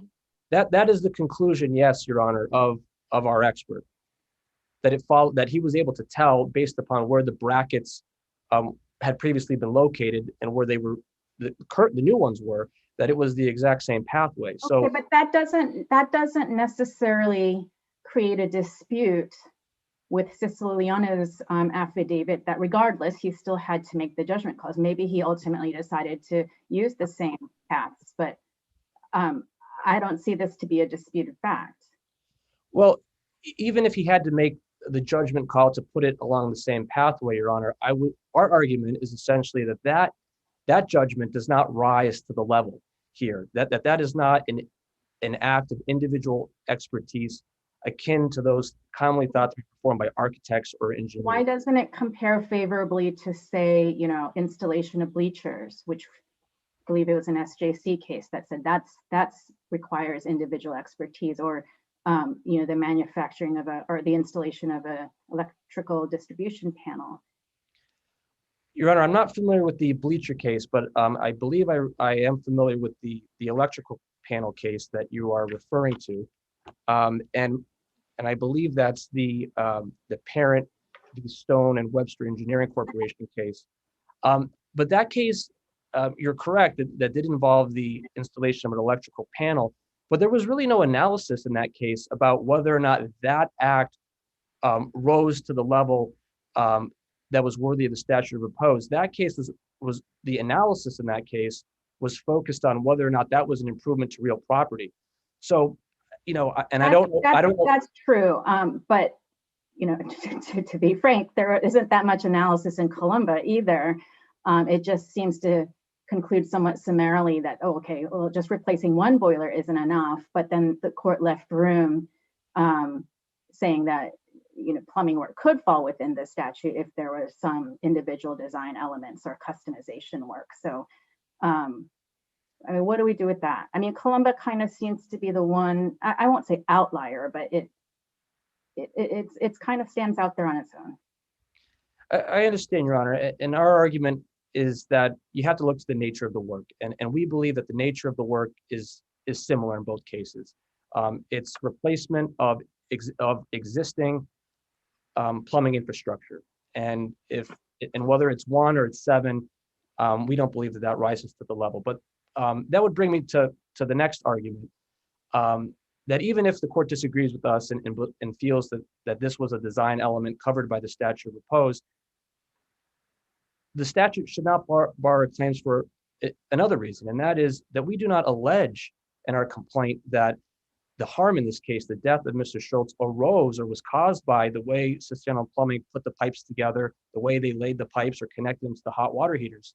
We know that it worked. We know that the hot water was able to get from point A, the hot water heater, to point B, the shower head.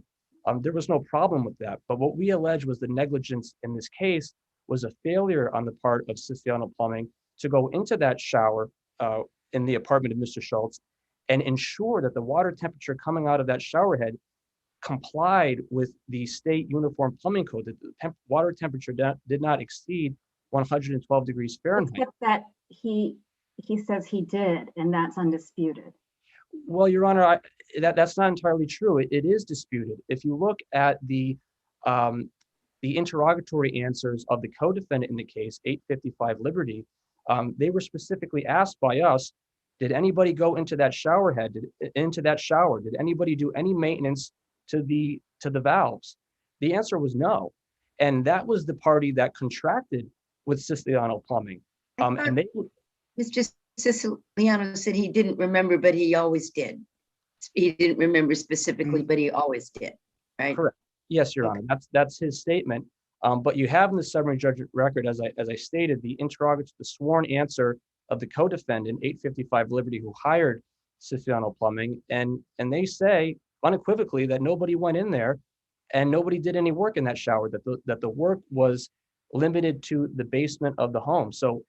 So it is a disputed fact. But I will also say on that point that SZULC Plumbing never made that argument in the trial court. Its whole argument was the design elements, and that's what the arguments were focused on.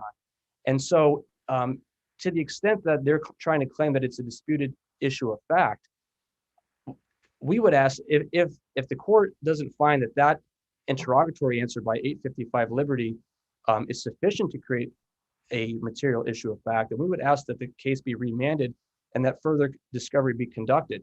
Because had we known that this was going to be the argument on the appeal, that this was, whether or not this was disputed, we could have supplemented the record with further evidence. But this summary judgment motion was filed right out of the gate when discovery was just getting underway.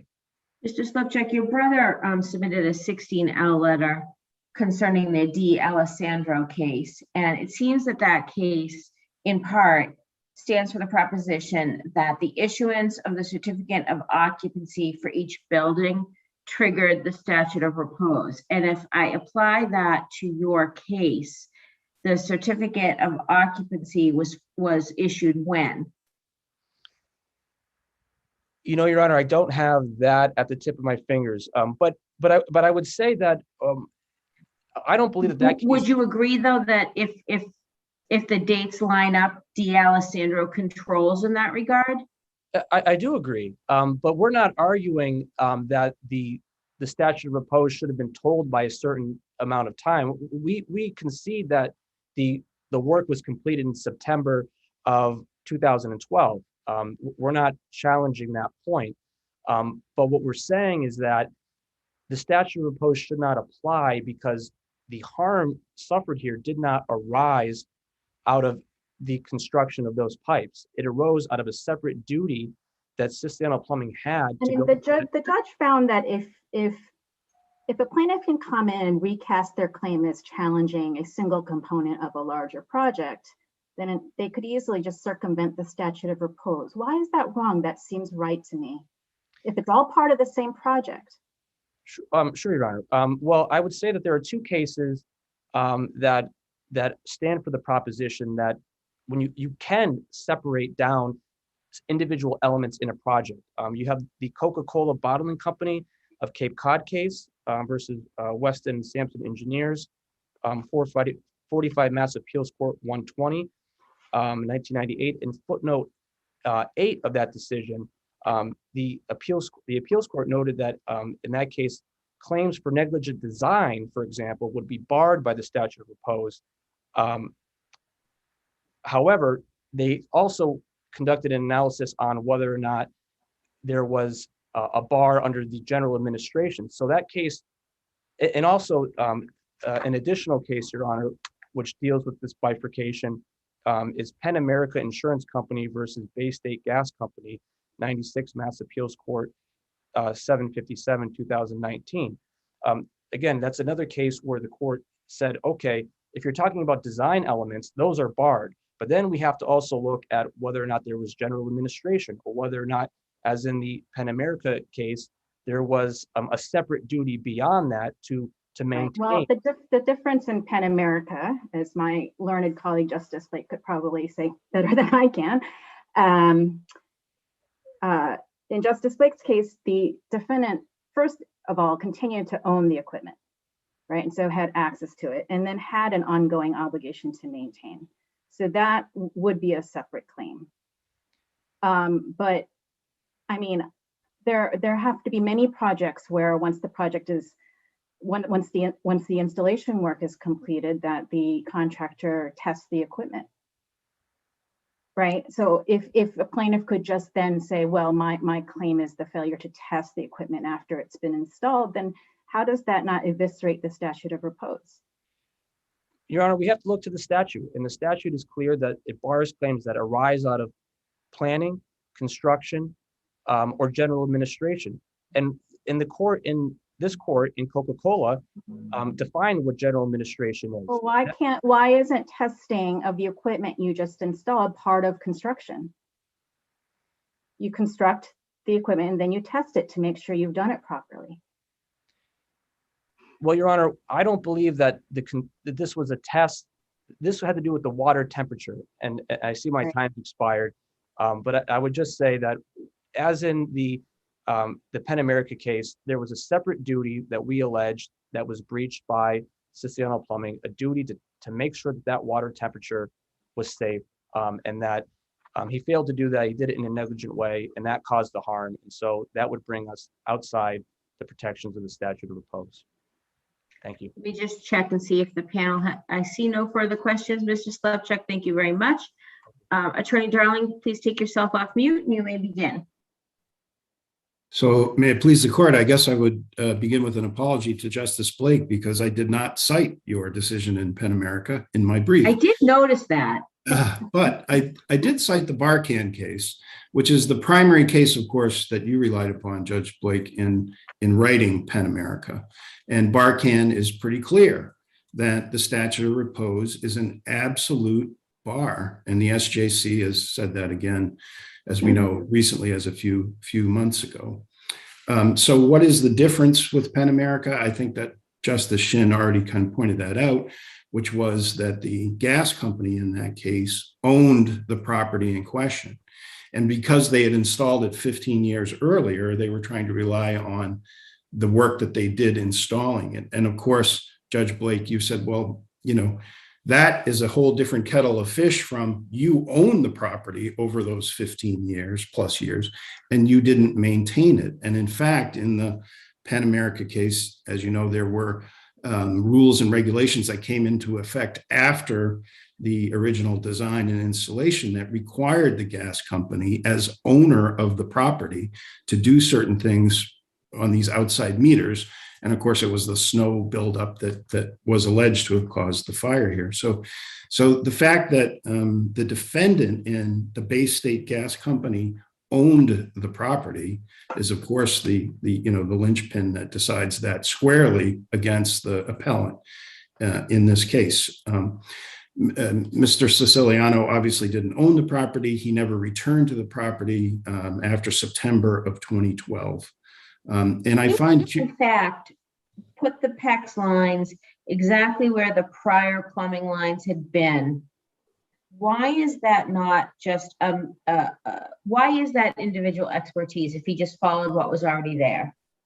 because it still involves him having to make design decisions, not just design, but construction and plan his installation. And these are all activities that are the protected activities.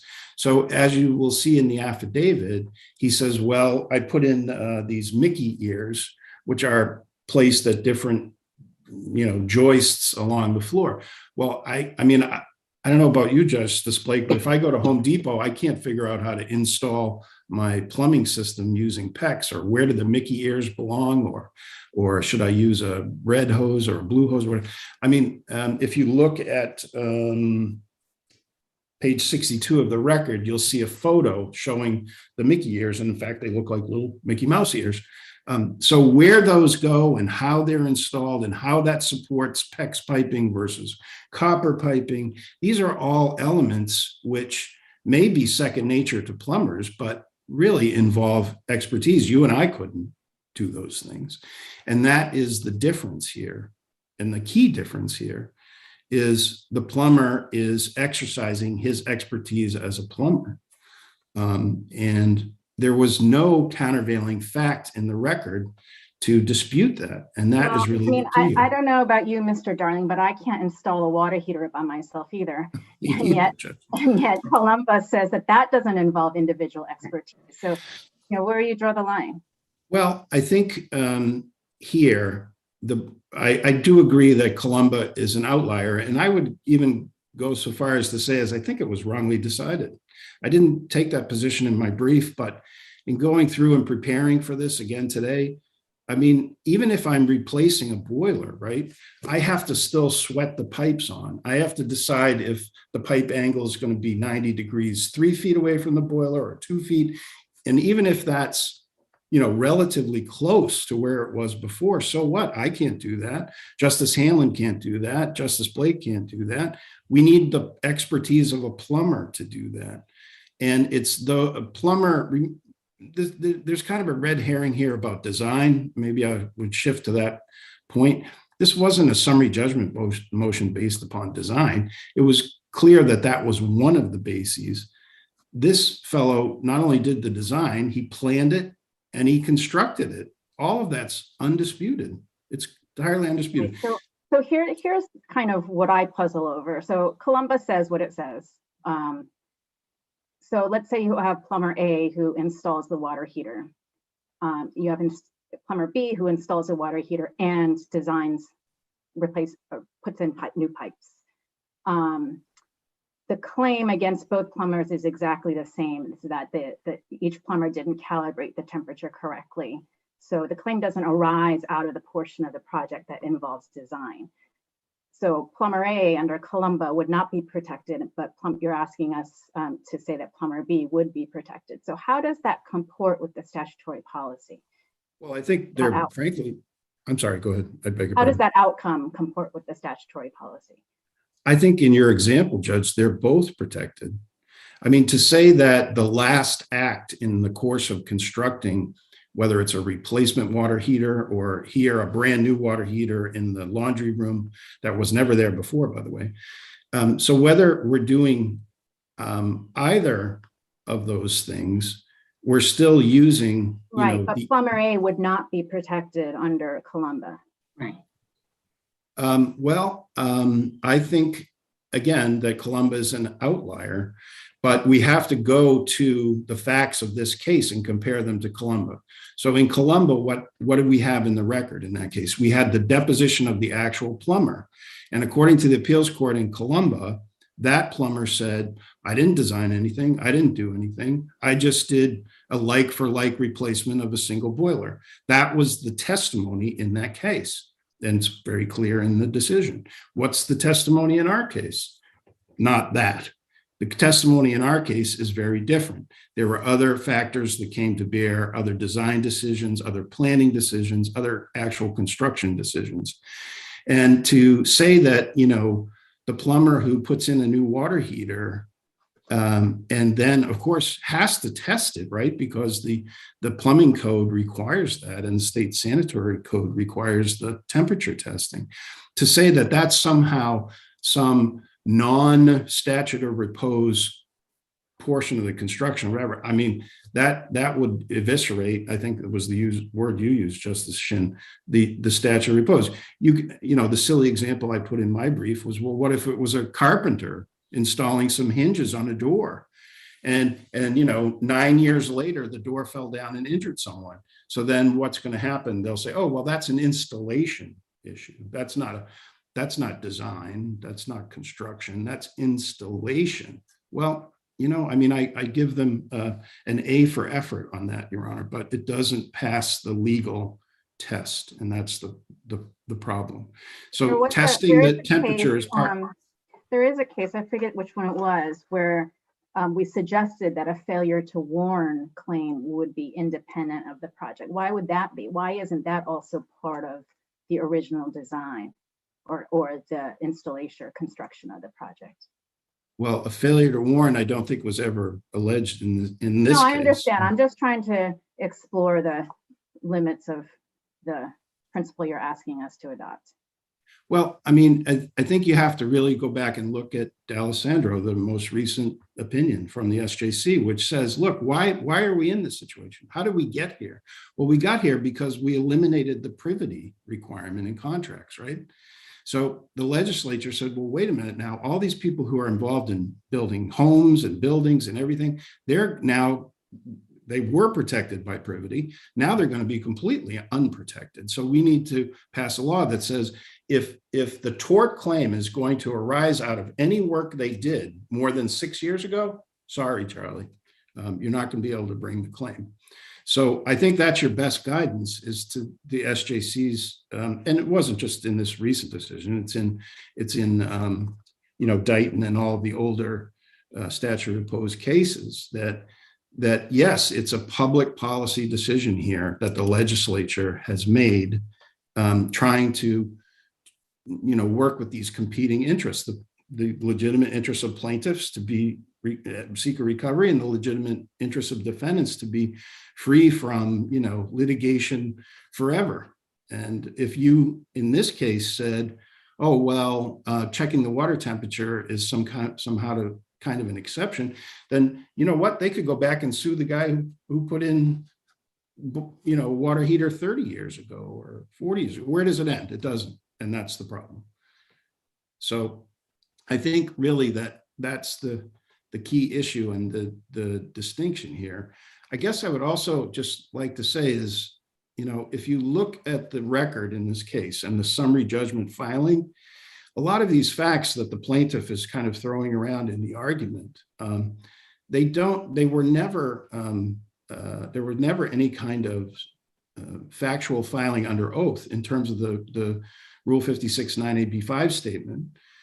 Everything that we set forth, they either didn't give an answer or they said, well, it's too early for us to give an answer. Well, then under the rule, that fact is now deemed admitted for the purpose of the motion. So, in their footnote in their brief, they kind of asked the appeals court, well, maybe then could we have a mulligan, for all you golfers out there. And I'm sorry, but that would not be applicable. You cannot, it's such black letter law that you cannot rest on allegations in your complaint. You have to do more. So there's nothing in this record about a failure to test for temperature. Nothing. If you look at the affidavit that was mentioned, of his expert, with the judge did say took that into account in the summary judgment. This is on page 98 of the record in 99. There's nothing in that affidavit about temperature, absolutely nothing. Where do we get these temperature so-called facts?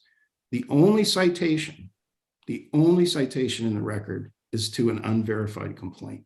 And you know, I'm sorry, but under the rules, you have to reject that as supposedly creating some kind of disputed issue of fact. There are no disputed issues of fact in this record. There aren't any. What's the status of discovery when the motions were filed? I think I would agree with my brother that it was fairly early on, but you know, there was probably, I don't remember the exact timing, Judge, but maybe like 8 or 9 months left, because it was an average, I think it was an average track case because it was a death case. Right. So, you know, there was probably 8 or 9 months to go.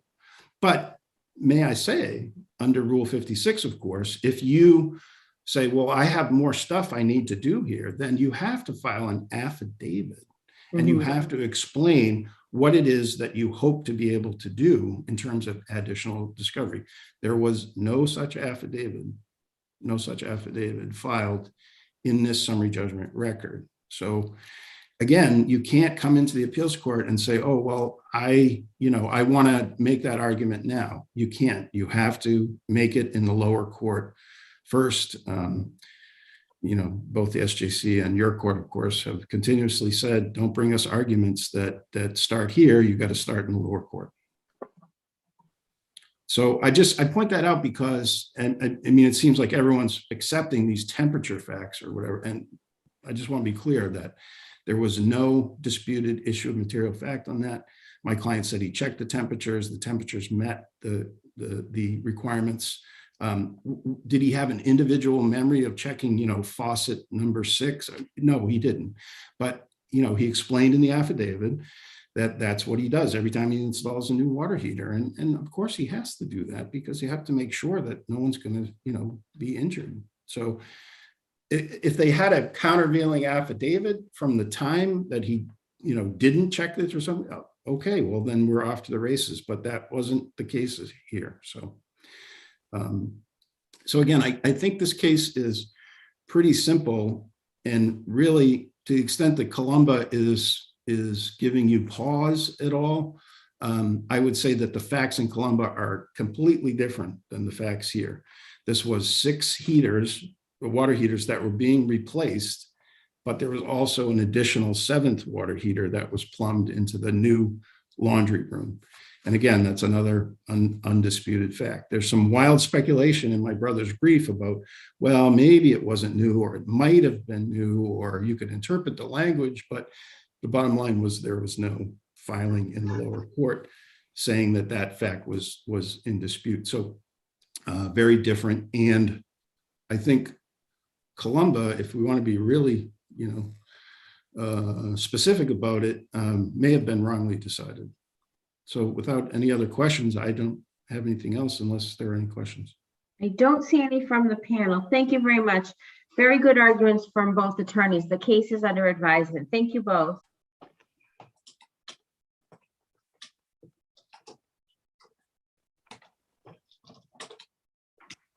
And we are back live and on the record.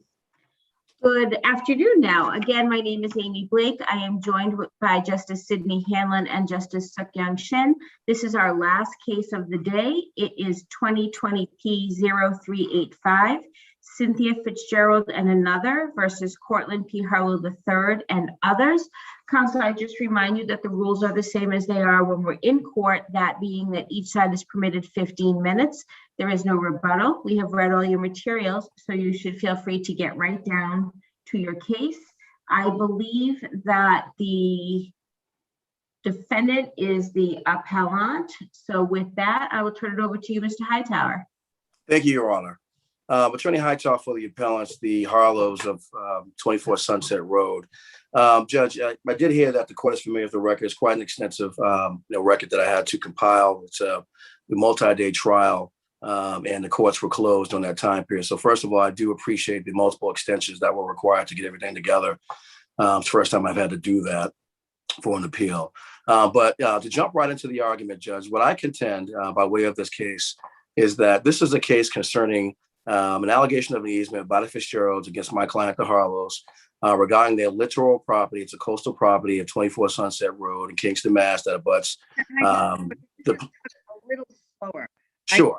I'm really old and can't hear that fast. I'll slow down. Sorry. I know that you've been sitting here for quite some time. So No. And I really do want to hear what you're saying. And I just, Sure. if you could Okay. slow just a bit, that would be great. Thank you, Justice. So this is a case that concerns my client's literal property of 24 Sunset Road in Plymouth Bay. The allegation by the Fitzgeralds were that they had an express easement, a prescriptive easement against the beach, over the beach rather, which is owned by my clients at 24 Sunset Road in Kingston, Mass. My clients disputed that. A multi-day trial was conducted before the Honorable Judge Roberts, and she concluded that an express easement was in place for the benefit of 12 Sunset Road, which is owned by the Fitzgeralds. I contend that there were a number of errors under the law and abuses of discretion that were committed by Judge Roberts in reaching the decision that she did. First of all, Can I ask you a technical question to start, which is that your brother argues that the question about the express easement was not preserved. In your reply brief, you say it was because you filed two motions for a directed verdict. But he says in his primary brief that you didn't move to alter or amend, you didn't file a motion for a JNOV. So can you just address the issue of the preservation of that issue? Sure. And so what I read my brother's brief to me was that the facts, the underlying facts, were not preserved. So that any factual arguments I wanted to make were not preserved. And clearly I did move for a directed verdict twice, and the judge denied the directed verdict. And so those, that's what I'm required to do, and that's what I did. Is it your position that some of her factual findings are clearly erroneous? I do believe some of the factual findings are erroneous. And so where in the record below would we see your objection or your raising of the issue that her fact finding or portions of it at least were clearly erroneous? Well, that would, in terms of me raising it below before the judge, there was no, it was not raised below before the judge. I mean, it was raised in terms of why we were entitled to win was on directed verdict, given those facts, given the facts that were presented by testimony. We moved for directed verdict, claiming that we are entitled to win on the express easement claim and all the rest of the claims. If I could just jump in Sure. here, and I'll ask your brother the same question. Because this was a bench trial, I'm not sure you had the obligation to file any sort of motion, to be honest. Rule 52B applies to bench trials. It says that arguments, challenges to the sufficiency of evidence are preserved. So, with that, maybe you want to move on. Thank you. So with that being said, Justice, in terms of the facts, the errors that I believe were committed. Number one, if I can go to, I'd like to address the express easement claim. So in this particular area, there are a number of maps that were submitted as part of the record. Shane Brenner is responsible for crafting a number of them prior to litigation ever commencing. There are 3 beaches in the area at question. One belonged to the Savickis. One belongs to the town of Kingston by virtue of taking in 1963. And adjacent to the town's beach is the Harlow's beach at 24 Sunset Road. Sunset Road in the 1950s or late 1940s was owned as a separate parcel by a gentleman named Blair McCloskey. And it was defined by a distinct rod and a mean high water line that went up to that rod. It was a beach. And one could walk down Sunset Road, go to the rod and hop into the water, quite frankly. Over time, justices, that has ceased to be the case. There was a site visit that was conducted. Stakes were put out by Mr. Shane Brenner. And the Judge Roberts had a chance to observe at the mean high water mark no longer meant the stake where the metal rod was located. And the law is clear that littoral property owners, such as the owners of 12 Sunset Road, take their property subject to the risk of accretion and reliction. And in this particular case, the water simply receded, and they can no longer access the water. So what's been argued, and what was argued and accepted by the court below, was that the deed for the Fitzgeralds was unambiguous, and that it clearly says that they have a right to go over Sunset Road and to use the beach in front of 24 Sunset Road. Number one, if it's it's the Fitzgeralds' burden below to prove that they have an express easement. If it's an ambiguous deed, which I believe that it is, then it makes it more complicated for the Fitzgeralds to prove that they have an easement, especially in this case when there are multiple beaches in this particular area. That being said, and that was the case, and their deed does not say that they can access the beaches at Sunset Road. The beaches at Kingston Bay. What their deed says is that they can go over Sunset Road to access the beach at Kingston Bay. Why isn't that a reasonable reading of that? That it means all of the beach then owned by Nikoski? Well, Why because is that a reasonable reading? And if it is a reasonable reading, what do you do about the cases that say if there's an ambiguity, you construe it against the grantor? Well, I'll break it down this way. Number one, an easement should not be construed to be broader than what is necessary to benefit the land. At this point in time in the 1950s, when the easement was granted, if there was an easement to go over Sunset Road, I'll concede that there was an easement to go over Sunset Road. It ends at a point in the triangle and there was a beach. At that point in time, there was a beach that they could access. They could go over Sunset Road and literally walk into the water to reach the mean high water line. They could do boating, they could do bathing, sun tanning, whatever they wanted to in this particular area. So that's one reason why the law specifically says that the easement should not be interpreted to be broader than what is necessary to accomplish its purpose. And in this particular case, my argument is very consistent with that. Now, in terms of we're talking about an express easement, right? That's correct. That's correct. I'm not understanding that argument. If the deed expressly grants an easement to use all of the beach, then that's the end of the story. It does not say, the deed does not say that it grants easement to use all of the beach. What it says is that the Fitzgerald's lot can use the beach at Kingston Bay. So the issue becomes, Justice, what is the beach? Which amongst these multiple beaches is the beach at Kingston Bay?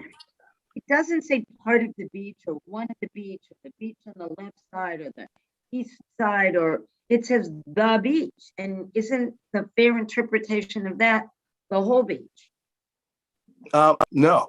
And the reason why I present that is because there are situations where littoral property owners have rights to their beach, that they maintain those rights to themselves, and they give rights to a portion of another beach to somebody that they've sold a lot to. And that's what we contend the Fitzgerald, the Harlow's predecessors did in this particular case. So I think what I'd like to point the court to is how Sunset Road was owned as a separate fee, ending in a beach. I think that is hugely significant. There's a separate fee that ends in a beach. It's defined by a point. How is that different from the beach now? How is it different from the beach now? Well, right. So now, currently, the Sunset Road parcel, the Sunset Road parcel is owned by the town, and individuals in the town can access Sunset Road. And they can go over the end of Sunset Road, the easterly terminus of it, and they can lay on the sand and sunbathe. This is as a result of the 1963 taking. However, what the public cannot do, Justice, is jump into the water, because the Harlows own the beach under the colonial ordinances that's in front of their home at 24 Sunset Road. So the FITZGERALDs, who are members of the public and who we contend own an easement that is now encompassed by its 1963 taking, can no longer reach the water. So what they've done is they sued the HARLOWs, claiming that this deed should be interpreted to encompass the HARLOWs beach adjacent to the town beach at 24 Sunset Road, Justice. So that is how it is different now. In the 1950s, Justice, this beach area was accessible by the private owners, and then in the 1960s it was accessible by the public. But since then, the tide has gone away, and the public can no longer reach the beach down in that area because the Savicki's own their private beach, which is more or less to the left of the public beach, and the HARLOWs beach is more or less to the right of the public beach. Can I ask you what Sure. one of the pictures is in record 2 at page 179? I can't figure out what that is. I apologize. I'm trying to bring it up, Justice. It looks like it was maybe exhibit 55.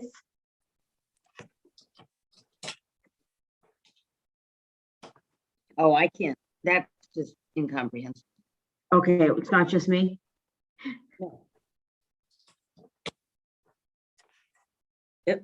I mean, it's like somebody moved it. I mean, it looks like impressionism. I mean, And I'm trying to pull it up right now. And if this is something I could circle back to, I will as I present the argument. I just don't have it at the ready right now, Justice, but I will try to pull it up as I present the rest of the argument. And maybe Mr. Galvin will look at it and he might be able to fill us in too. Sure. So that essentially is the express easement claim, I think, in a nutshell. And there was a number of I think, testimonial aspects to what was provided at trial before Judge Roberts. There was exhibit 56, which is around the exhibit that you just referenced, Justice. Mr. That's Fitzgerald. the plot plan? Yes, the SCSI plan. So Mr. Fitzgerald had testified at the trials that he had a professional surveyor prepare a survey to let him know where he could go, what areas of the beach in Kingston Bay could access. And based on his deed, he came up with the public area at Kingston Bay. That does not include my client's beach in front of 24 Sunset Road. And around the time in the 50s, there were multiple plans that are part of the record that were prepared. Multiples of these plans, Justices, clearly depict easements going all over the place for various other properties. And the law is pretty clear that you just simply can't ignore how a drafter or a land grantor is indicating multiple easements and not indicating an easement on a particular area. And that, I believe, was significant, but it was cast aside by the judge in this case. And their own expert at trial, Mr. Grady, testified that there was, as to the layout of Sunset Road and how that layout encompassed the parameters of the Fitzgerald's deed. That's in the record as well. Next, I believe that the court adopted an improper definition of beach. The primary definition of beach, as the court is aware, is an area located near a coast, more or less, where the water ebbs and flows over. And in the 1950s, according to the plot plans that are at issue, the water clearly ebbed and flowed over the rod. That was the outermost tip of the triangular portion of beach. And it no longer does, as I previously represented. Additionally, there has been no professional surveyor, not even their own surveyor at trial, Justices, that was able to locate an easement going across the HARLOW's beach at 24 Sunset Road. There is, I think, pretty clear guidance from the Supreme Judicial Court in that regard as to that an easement is vague or is void as nugatory if it cannot be located by an expert. And then in this case, no expert testified that they could locate it, which, and this goes into one of the other points. Our expert was, because of his knowledge prior to litigation and including during litigation, was able to say he was going to testify that the easement in the Fitzgerald's deed was the triangular portion of beach. And I think, Council, we may have to leave it there. Let me see if my colleagues have any additional questions. sure. I don't see any, so we will take the rest of your argument on your brief. And if you would put yourself on mute, Attorney Galvin, when you're ready. Thank you, Judge. May it please the court, Attorney Robert Galvin representing David and Cynthia Fitzgerald, appellees in this case. Your Honors, this is a case that really doesn't depend on the factual credibility of any witnesses. It really goes to the record title. And the record title was uncontested, largely admitted, and is instructive as to the nature and extent of the Fitzgerald's easement rights. Counsel, do you agree that to the extent there are factual challenges, they're preserved because this was a jury bench trial?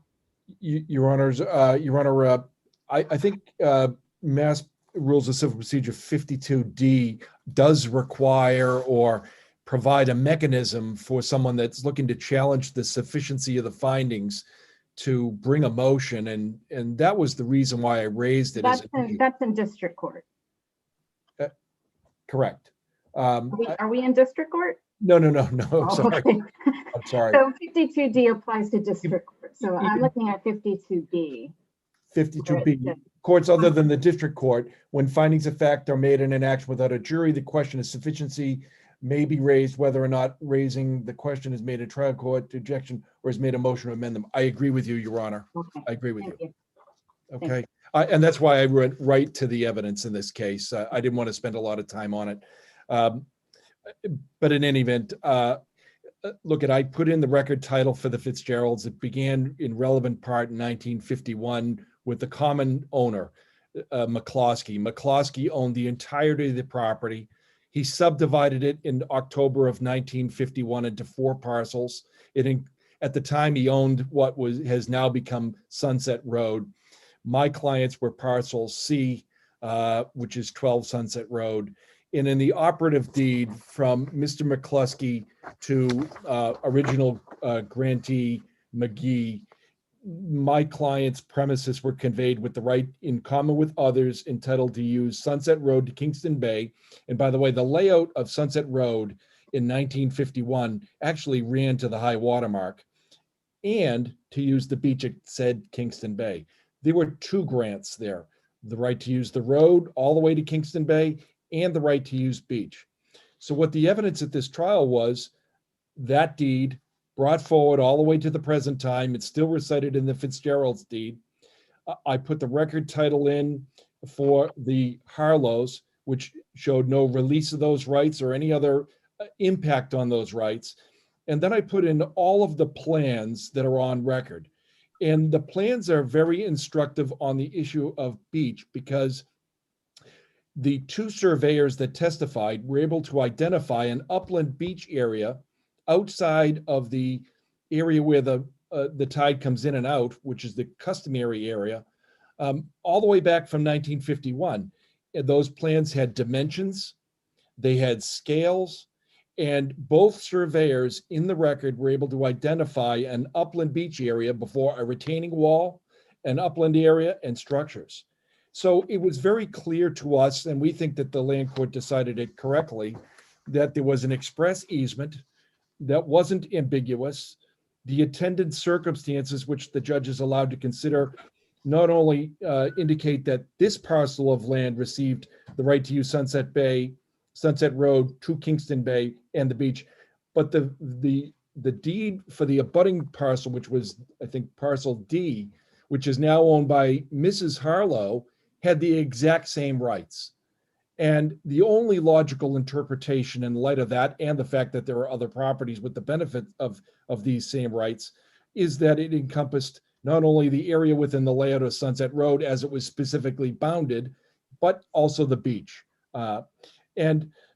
During trial, Attorney Hightower and his clients argued that there was a fee taking of Sunset Road and that extinguished the rights. I think that the language of the order of taking are very clear. It only extinguished the rights within the layout of the taking as described and shown in a plan that had nothing to do with the beach rights that were separately in existence. These are all findings by the court, findings that I think are rational, reasonable, and articulated by Judge Roberts in this case. And she says, any doubt about the interpretation of the deed is resolved by consideration of the attendant circumstances, particularly the contemporaneous post deed, which was the deed that I mentioned. And obviously I had the experts testify.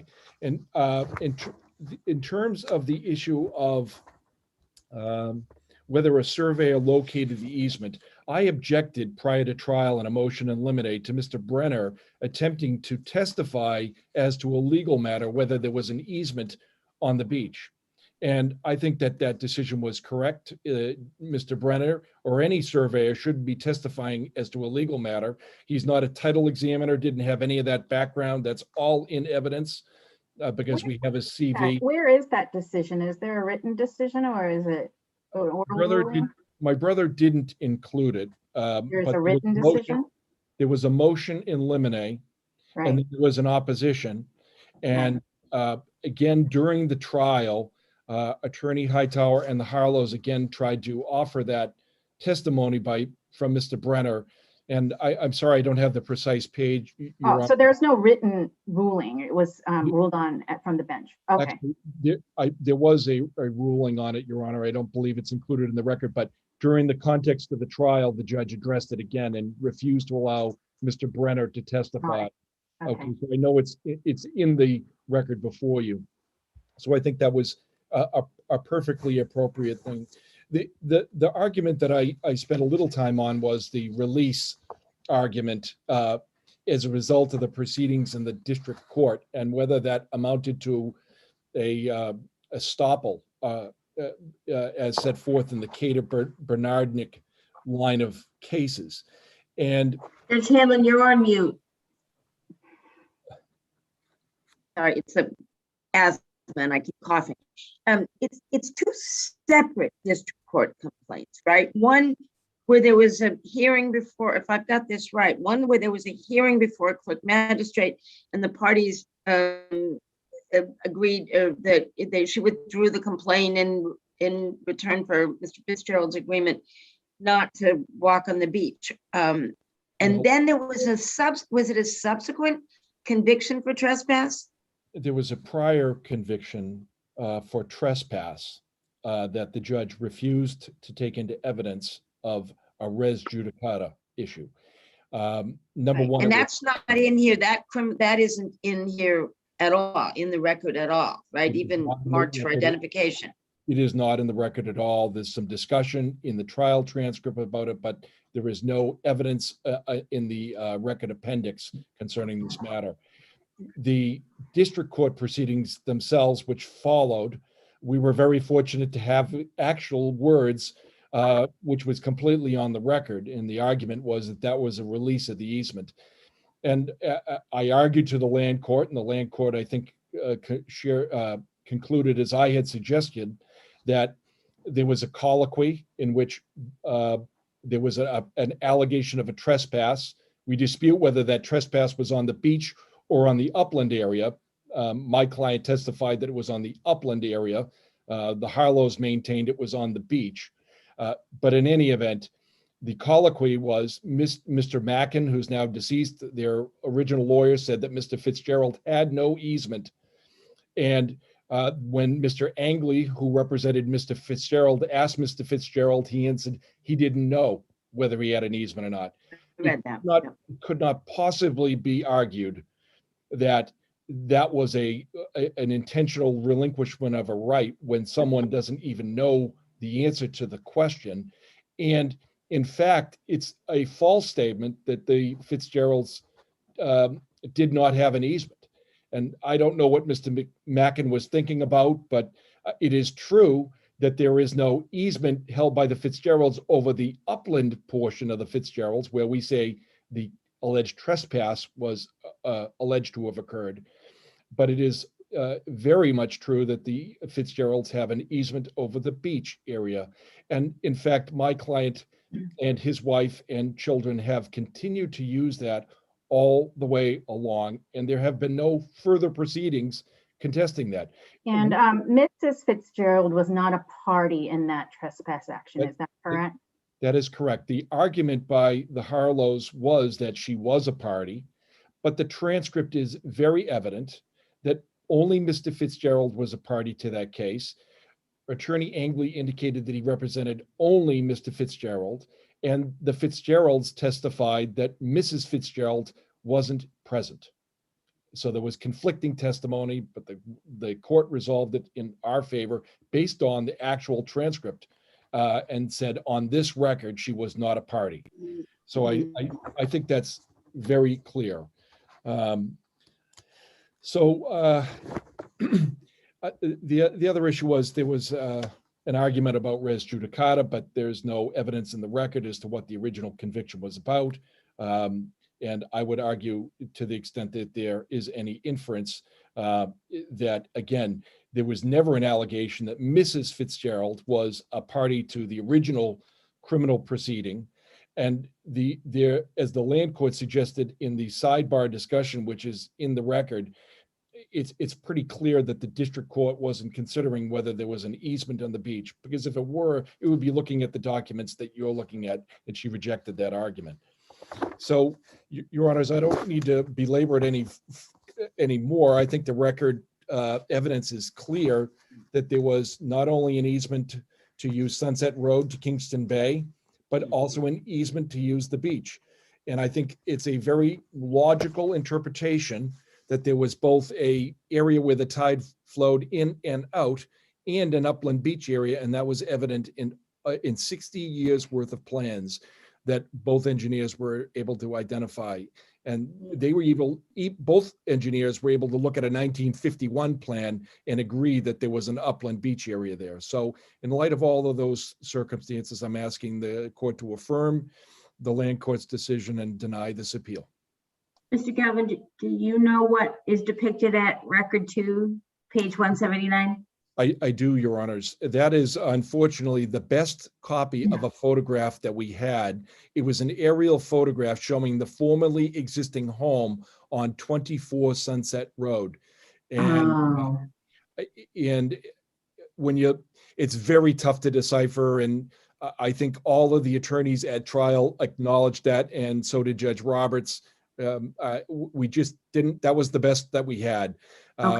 With some explanation, you were able to kind of identify what it was. I don't think it was particularly, instructive on any issue other than you could generally see where there was a structure. You could see a light area where there was some beach and some water. And again, that was just supplemental to all the plans that were in evidence and dozens of photographs that showed an upland beach area.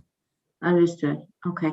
Let me check with the panel. I don't see any additional questions, so we will take the remainder of the arguments on your brief. Counsel, thank you very much. You both did an excellent job